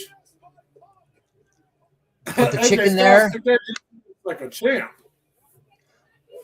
What I did like was their Filipino spaghetti, which is weird. Okay. It's spaghetti with hot dogs, and the tomato sauce is kind of sweet, and it doesn't. And you can, and it's got like a fish sauce in the tomato sauce, so it has an Asian kind of flavor to it. So if you're used to just traditional spaghetti and meatballs type shit, which I was, it kind of throws your your taste buds off for a bit. But some people either like it or they don't. I ended up enjoying their spaghetti for what it was, but their chicken is not good, bro. It's not. I've never had flavorless chicken like that. Fried chicken. It had no taste. Fried chicken, no seasoning. No salt, no pepper, no herbs of any kind, no nothing. It's like they just dipped it in flavorless batter and oil, and that was it. And that sounds terrible. My meal, it cost me like $40, I think, for everything I got. Jesus, dude. That sounds absolutely terrible. I remember the last wrestling event me and Jeremy both went to. We all 3 of us had ordered Raising Cane's. Me, him, and his girl at the time. They're built the road that I told you about, where I live, with all the food. At the very end of it, probably about 5 miles down, at the very end, they're building Raising Cane's. Nice. Everybody here shits on Raising Cane's because we have one. It's downtown. It's in the food court of our mall downtown. Why it's there, I don't know. So they completely turned downtown Portland in that area into a shithole. So nobody really goes to that mall much anymore. So yep, I don't see them getting much business. We almost crowned a new world champion. Almost, key word. Was it a fuck finish? That was such a no. That was so close. False finish. So close. CM Punk almost got pinned. He kicked out barely. Close. So close. Holy shit. This is for the World Heavyweight Championship. Oh, the match is still going. I thought you meant it was over. My bad. Yeah, it's still going. Yeah. I forgot the stream ain't working for Hulu, but we got them. Yep. Going for the phenomenal forearm. This is where I think the fuck finish happens. When I'm laying in bed wide awake, tossing and turning, not able to sleep at like 3 a.m, I'll probably turn on Raw and watch it eventually.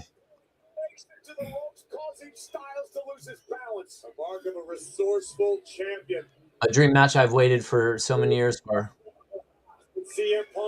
I get to listen to it. God damn it, man. I'm so sick of the way things are in this world right now.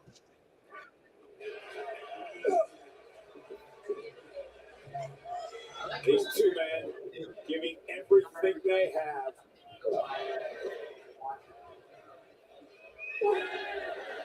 Back and forth.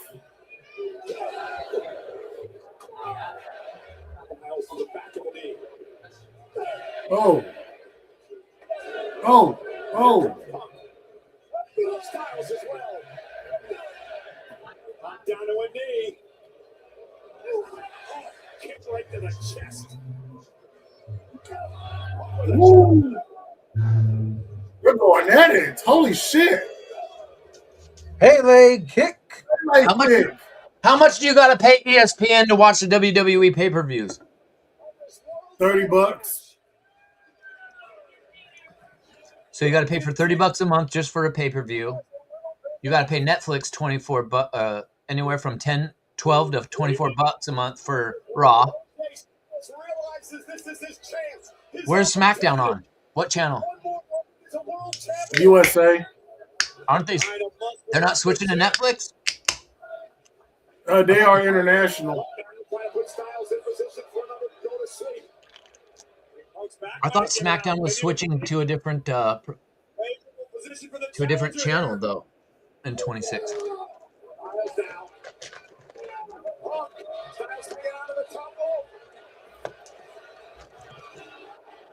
And go through. Oh, and there's Finn Balor. Never mind. So he attacked CM Punk to show his allegiance to the Judgment Day, didn't he? I guess so. That's what it seems like right now. Because AJ is his old Bullet Club buddy, isn't he? Yep. Yeah. I kind of wondered if he was going to attack Balor when he told Liv Morgan he needed to think about it. I wondered if he was going to attack Punk. I mean,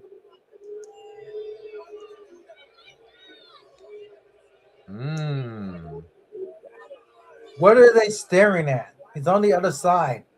What are they supposed to be staring at? So Finn Balor is still a heel, huh?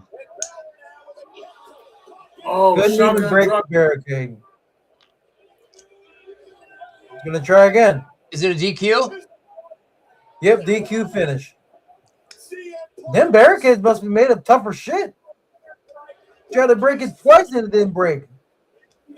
Yeah. Finn Balor taking CM Punk's advice. Finn Balor is forcing the champion's hand. Balor has everyone's attention now. Coup de grace. I hate it. I don't agree with it, but part of me understands it. Balor pissed off that he's not going to be able to be in the Rumble match.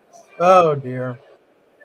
Oh, so this is going to be Finn Balor's way of getting another On the title Rumble shot. card. It's going to be Balor versus Punk again at the Rumble? So they're adding a fifth match? I think that's what's going to happen. I'm okay Finn with Balor that. going up for a third coup de grace. Yep. If Balor can't be in the Rumble, then he's going to get to the Rumble a different way. Finn Balor, what do you want your legacy to be? Next Monday in Philadelphia, the Aftermath. Shout out This to all the crowd is Philadelphia going Eagles the piss fans. out of him. Holy shit, man. Shout out to all the This is pretty Philadelphia cool. Eagles fans out there. It was a cool episode. I'll give that. Maybe That next was pretty good. cool. That was good. That was good.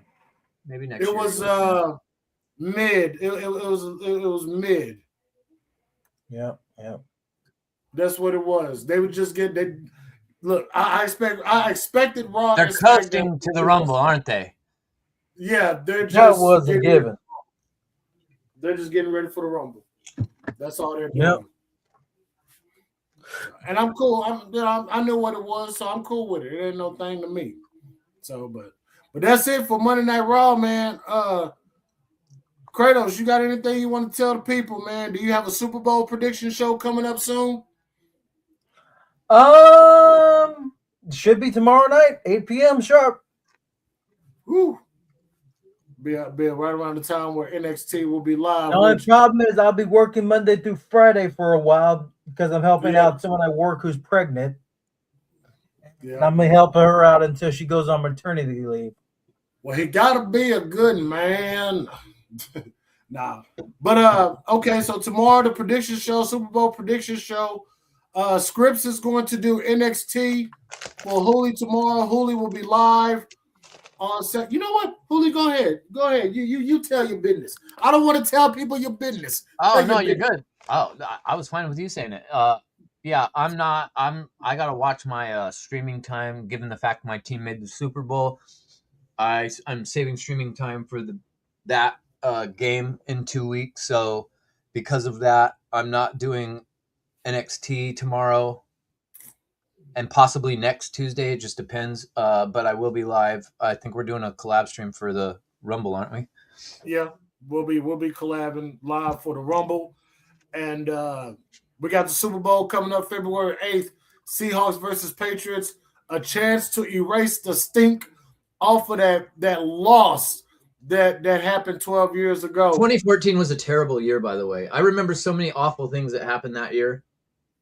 And that's the way my year started, was that fucking not handing Marshawn Lynch the ball, man. And we get to right that wrong finally.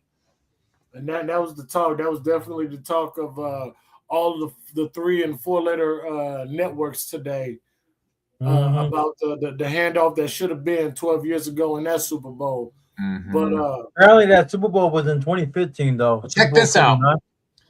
If you want to know how, like, if you believe in destiny or at all, I saw a video today that said it was when you break it down, it was inevitable that the Seahawks and the Patriots made the Super Bowl this year. And then they went into this thing about how they compared what was going on with both teams in 2014, the year that they met, and every stat on offense for the Patriots is identical to the offensive stats they had in 2014 leading up to that Super Bowl. And for Seattle on the defensive side, all their stats in every category in 2014, they all have the same exact stats for this team in 2026, which is very weird. And they gave a couple of other things that happened that year in that Super Bowl with those two teams that are basically mirror images of what's going on with the two teams now. And I was like, when I saw that video today, it just kind of blew my mind. I'm like, what are the odds of that happening? Like, type shit. You know what I mean? Well, things line up. Well, they say the stars align for a certain shit to happen. So absolutely. Yep.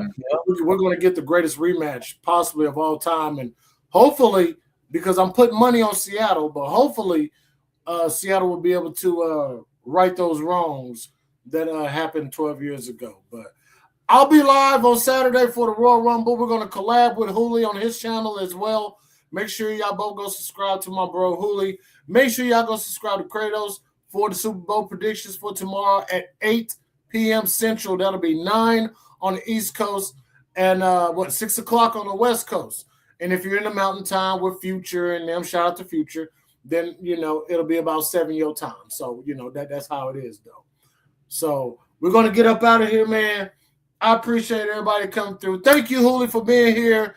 I know you were just supposed to be here for basically the predictions. Well, I didn't even know. I kind of just invited myself because when you said you were doing predictions with Kratos, I was like, well, why didn't I get an invite?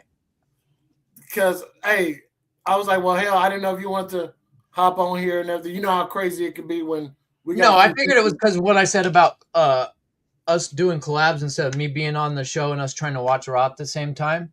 But in my head, I was like, well, I can do the Rumble predictions because that's not watching Raw. But it turned out that I was here for Raw. I was only here really because I couldn't watch it. So, and that's crazy. That is crazy. But that's the first time it's never worked. That was wild. I got a Chinese. We got everything pretty much down for the Rumble and stuff, man. Did we pick our winners? We picked our winners for the men and women? Yeah, I got Bianca for the women. Who did I pick? Who did you pick? Because you got Liv. I already forgot. You got Liv and Raquel as your final two. As my final two. I'm giving it to Raquel. I'm giving it to Raquel this year. That would be something because it does feel like it's probably her time. Her and Stephanie Becker, they haven't officially had that one-on-one match. So maybe this might be the great build for her. One-on-one match happens next week, Philadelphia street fight, though. It's a street fight. It ain't for the title, though. It's for the title, apparently, according to what Pierce said. It's for the title. Is Stephanie still champ? Yeah. Yep. She is? Yep, Stephanie's still champ. She's cleared. Well, then you can't have Raquel win the Rumble and then lose her title match the next night. That wouldn't make no sense. Oh, my predictions have gone all the shit in this episode just because of what's happened on Raw tonight. I mean, what's going to happen at the Rumble? So I don't know. Maybe it will be Liv, like JD was talking about. I'm my daughter. You know what? I've learned over the years, JD's more right than anybody, and every time I think something different than JD, he always ends up being right. So I fully expect Liv Morgan to win, to be honest with you. If JD says Liv Morgan is winning, bank it, he's probably right. Shoot, maybe the final two should be Liv Morgan and Bianca Belair. But then if Liv wins, how does that springboard Bianca to her feud with Jade? Because in my opinion, when you re-debut Bianca, if Jade's not going to be in the Rumble, she's at least got to come out and have something to do with Bianca's elimination, I would think, to start the feud.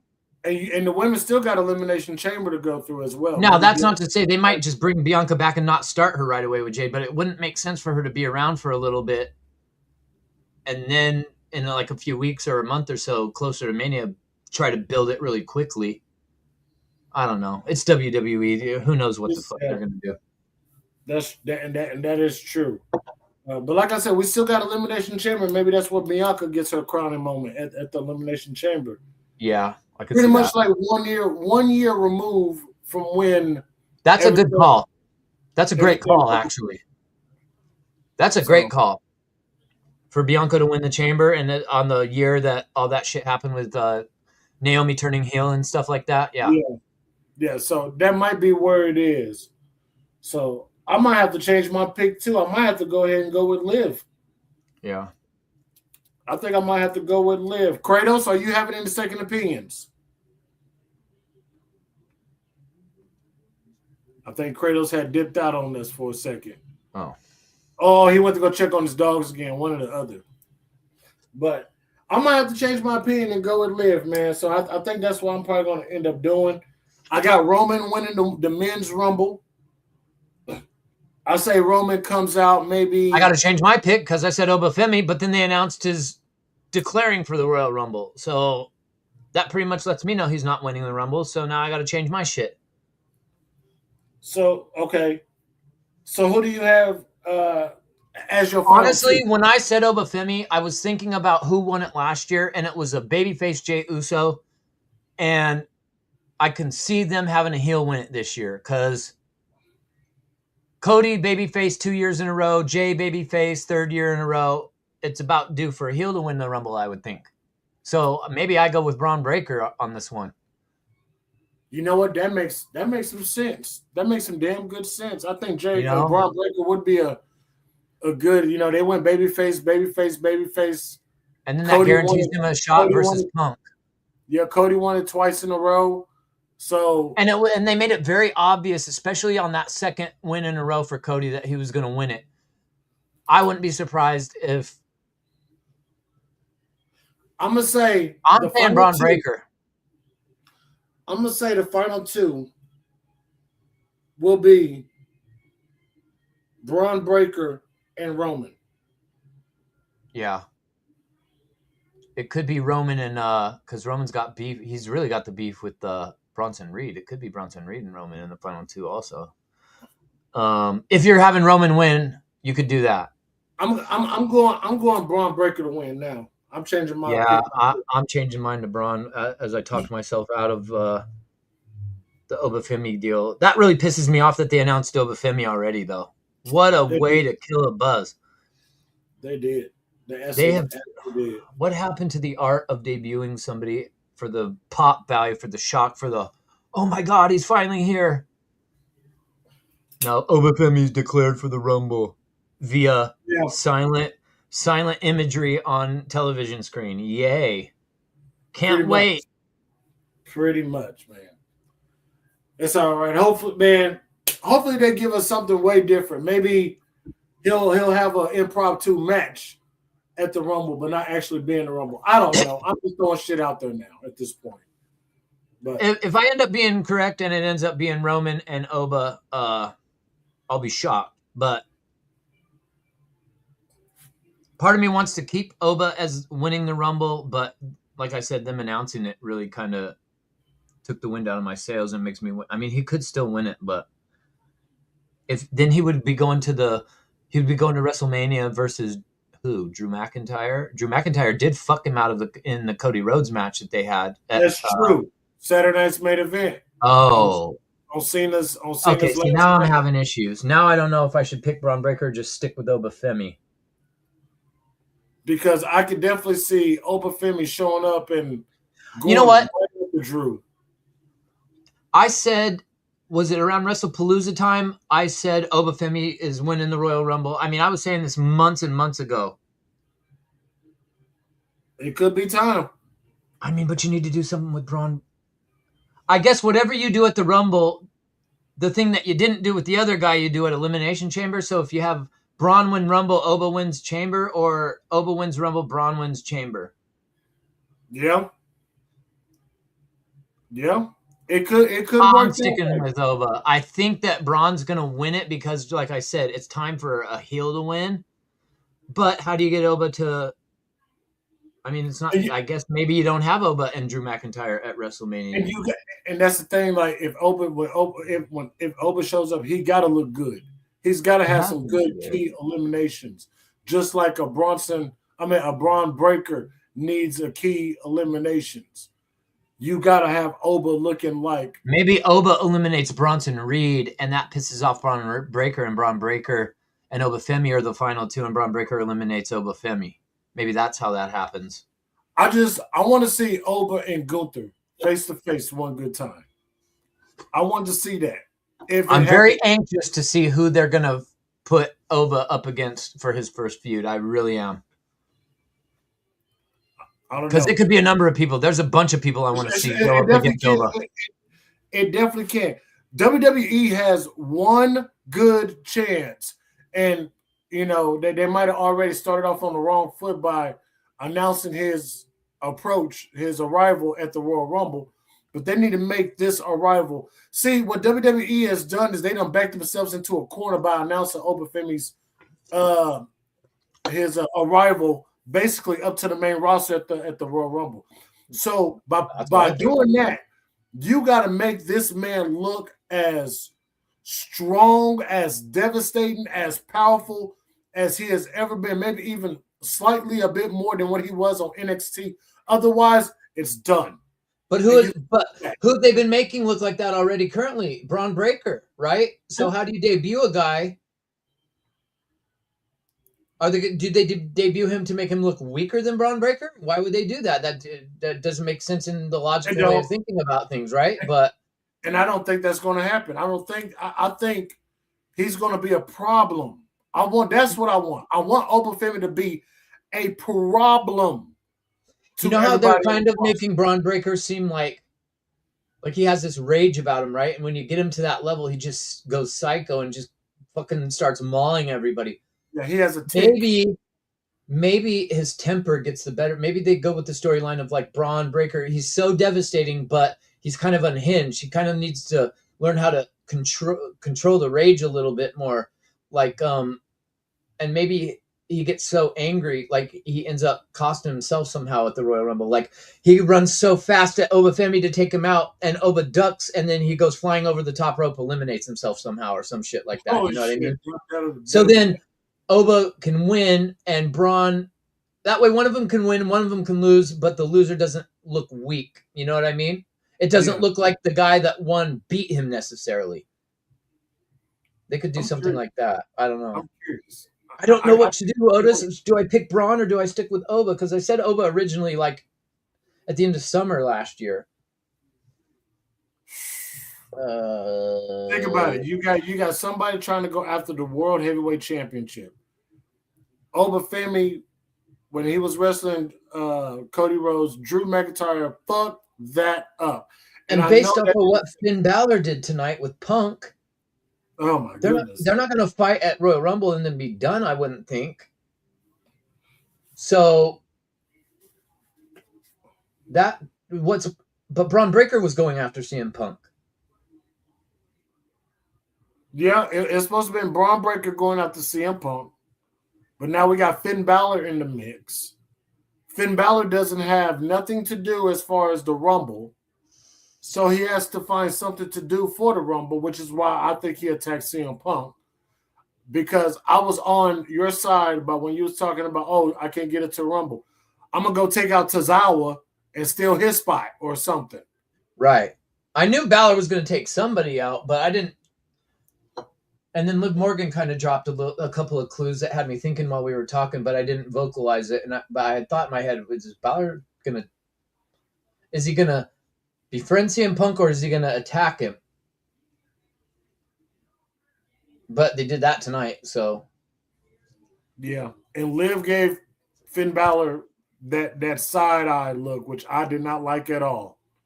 I did not like that shit at all. But now Finn Balor, by doing what he did tonight, it's kind of now he can go back to Liv and be like, I'm still with the Judgment Day. What are you talking about? Yeah. I just showed you. You knocked me for thanking CM Punk, but I have a plan, woman. Let me execute my plan type of deal. You know what I mean? Yeah. So now I don't think Cody's going to be in the final 2. Maybe not even the final. Maybe not even the final. We need 4. We need to do a what's that meme of how it was versus how it's going based off of our predictions at the beginning of the show versus how they turned out just because of what happened on Raw. Everything got fucked. I think Jacob Fatu and Cody Rhodes is going to extend this little feud that they have. I like this little feud between them two. I didn't think I was going to like it, but it's nice. I think Jacob Fatu's been doing a nice job with his promo work, getting me into the feud more. And he's in great shape. Jacob Fatu is in great fucking shape. He done slimmed down and everything. He's wrestling with a shirt off and shit. Like, how long was he gone for? How long was he gone for? Like 2 months? What did they put him on Ozempic for for like an 8-week Ozempic program or something? He was gone for a little bit. I know that much. Yuri, I did see the trailers and I'm stoked, man. I cannot wait. I didn't know Dragon Balls was coming back. Yeah, they got 2 new arcs coming out, Dragon Ball Super Beerus and Dragon Ball Super Galactic Patrol, which is the story of the arc of Momo. And is this animated? Yeah, it's going to be animated. It's going to be dope. You can check it out on YouTube. The trailer's out there on YouTube. Yeah, I'm sure I'll see it in my feed at some point. It'll pop up. Hell yeah. Well, all right, guys, we're going to get up out of here. I appreciate you guys. Make sure you hit that like button on the way out. Subscribe to the channel. Press the bell for all notifications. And share to keep your people aware for when we do go live, man. And come hang out on Saturday so we ain't talking to a... Yeah. Just come hang out with the tag team champs, man, on each of our channels. So, hold on, let me get the right. This is a slapper. And I'm not just saying that because the dude says my name. If you took my name out the lyrics. Good night, yo. There we go. Kratos, man, appreciate you. Thank you for being here, man. Absolutely, always fun with Hooli, my bros. Man, once we on here, man, we get our predictions, we get our thoughts going. You know what I'm saying? We going back and forth, man. This is what this is all about, man. And I love doing this with you guys, man. And hopefully, man, everybody is safe. I know Hooli is living a life, enjoying some nice 50, 60-degree weather. Hey, it's a call coming to an end tomorrow morning, so I'll be in the drizzling shits for the foreseeable future. I wish it was snow. I want to go out and shovel some snow or make a snowman or fucking something, but nope. We don't get that out here. But stay warm. Both of you guys, everybody in the chat, if you're all getting dumped on, if you're stuck at home, I know it kind of sucks because when you're trapped at home, you suddenly get the urge to want to go out and do shit. When you can go out and do shit, you will always want to be at home. So it's a crazy mentality that the weather always gives to me anyway. But yeah, just chill at home and wait for the shit to pass. It's not worth going out and trying to. Hopefully, you got everything you need. You can stay hunkered down for a while. You don't need to go to the. Some people go to the grocery store like every day, and I'm like, what happens if you get stuck at home then? So hopefully you guys stay safe and warm, and you guys don't need to go out into the elements for anything until it gets a little better. Yeah, hopefully so, man. I ain't got to go to work until Wednesday, so it'll be all good for me at least. Hopefully the sunshine shine enough to melt some more of this snow and ice that's Didn't you say last week it was like 80 degrees or 70 degrees or some shit? Yeah. It's a wacky weather, man. Summer one week and then winter next week. It's crazy, man. The next thing you know, we'll have thunderstorms and tornadoes flying around this bitch. It's the day after tomorrow if you ever saw that movie. But what can I say, man? That's the weather of the Midwest, man. Can't really do much about that. So No. It's all good though. Well, hey, be smart and stay safe. Hey, I'll see you guys on Saturday. 150. Go watch Scripps for NXT tomorrow. Yeah, he go needs watch the support. Scripps. Go watch Scripps. Subscribe to him. Give him all the likes, man. Go watch Kratos. I'll see you guys at 1:50 Saturday afternoon at 1:50 right here. Which is 11:50 in the. I gotta remember. Can you text me in the morning? I don't care what time it is. You don't worry about what time it is for me because my sleep schedule is all fucked. I'll probably be awake anyway. But just so I remember that it's on in the morning because I'll forget. I got you, Julio. No problem. I got you, bro. I got you covered. Don't worry. If I got you, I'll call you. I'll literally miss my own stream. I'll be like, oh shit, it's not on at 5. Fuck, I was supposed to do this like 8 hours ago. Whoops. Yeah, hey, I will call you if I have to. So don't even worry about it. Okay, good. So, all right, y'all. We're going to get up out of here. So y'all know what it is. 4 letters, 1 word. Play that banger. Take us out of here. Oh, all right. I got you. We're going to play the banger on the way out. Let me see. Here we go. It's BiggOh Gaming. I'll know what it is. Later, man. Peace. Deuces. Bang.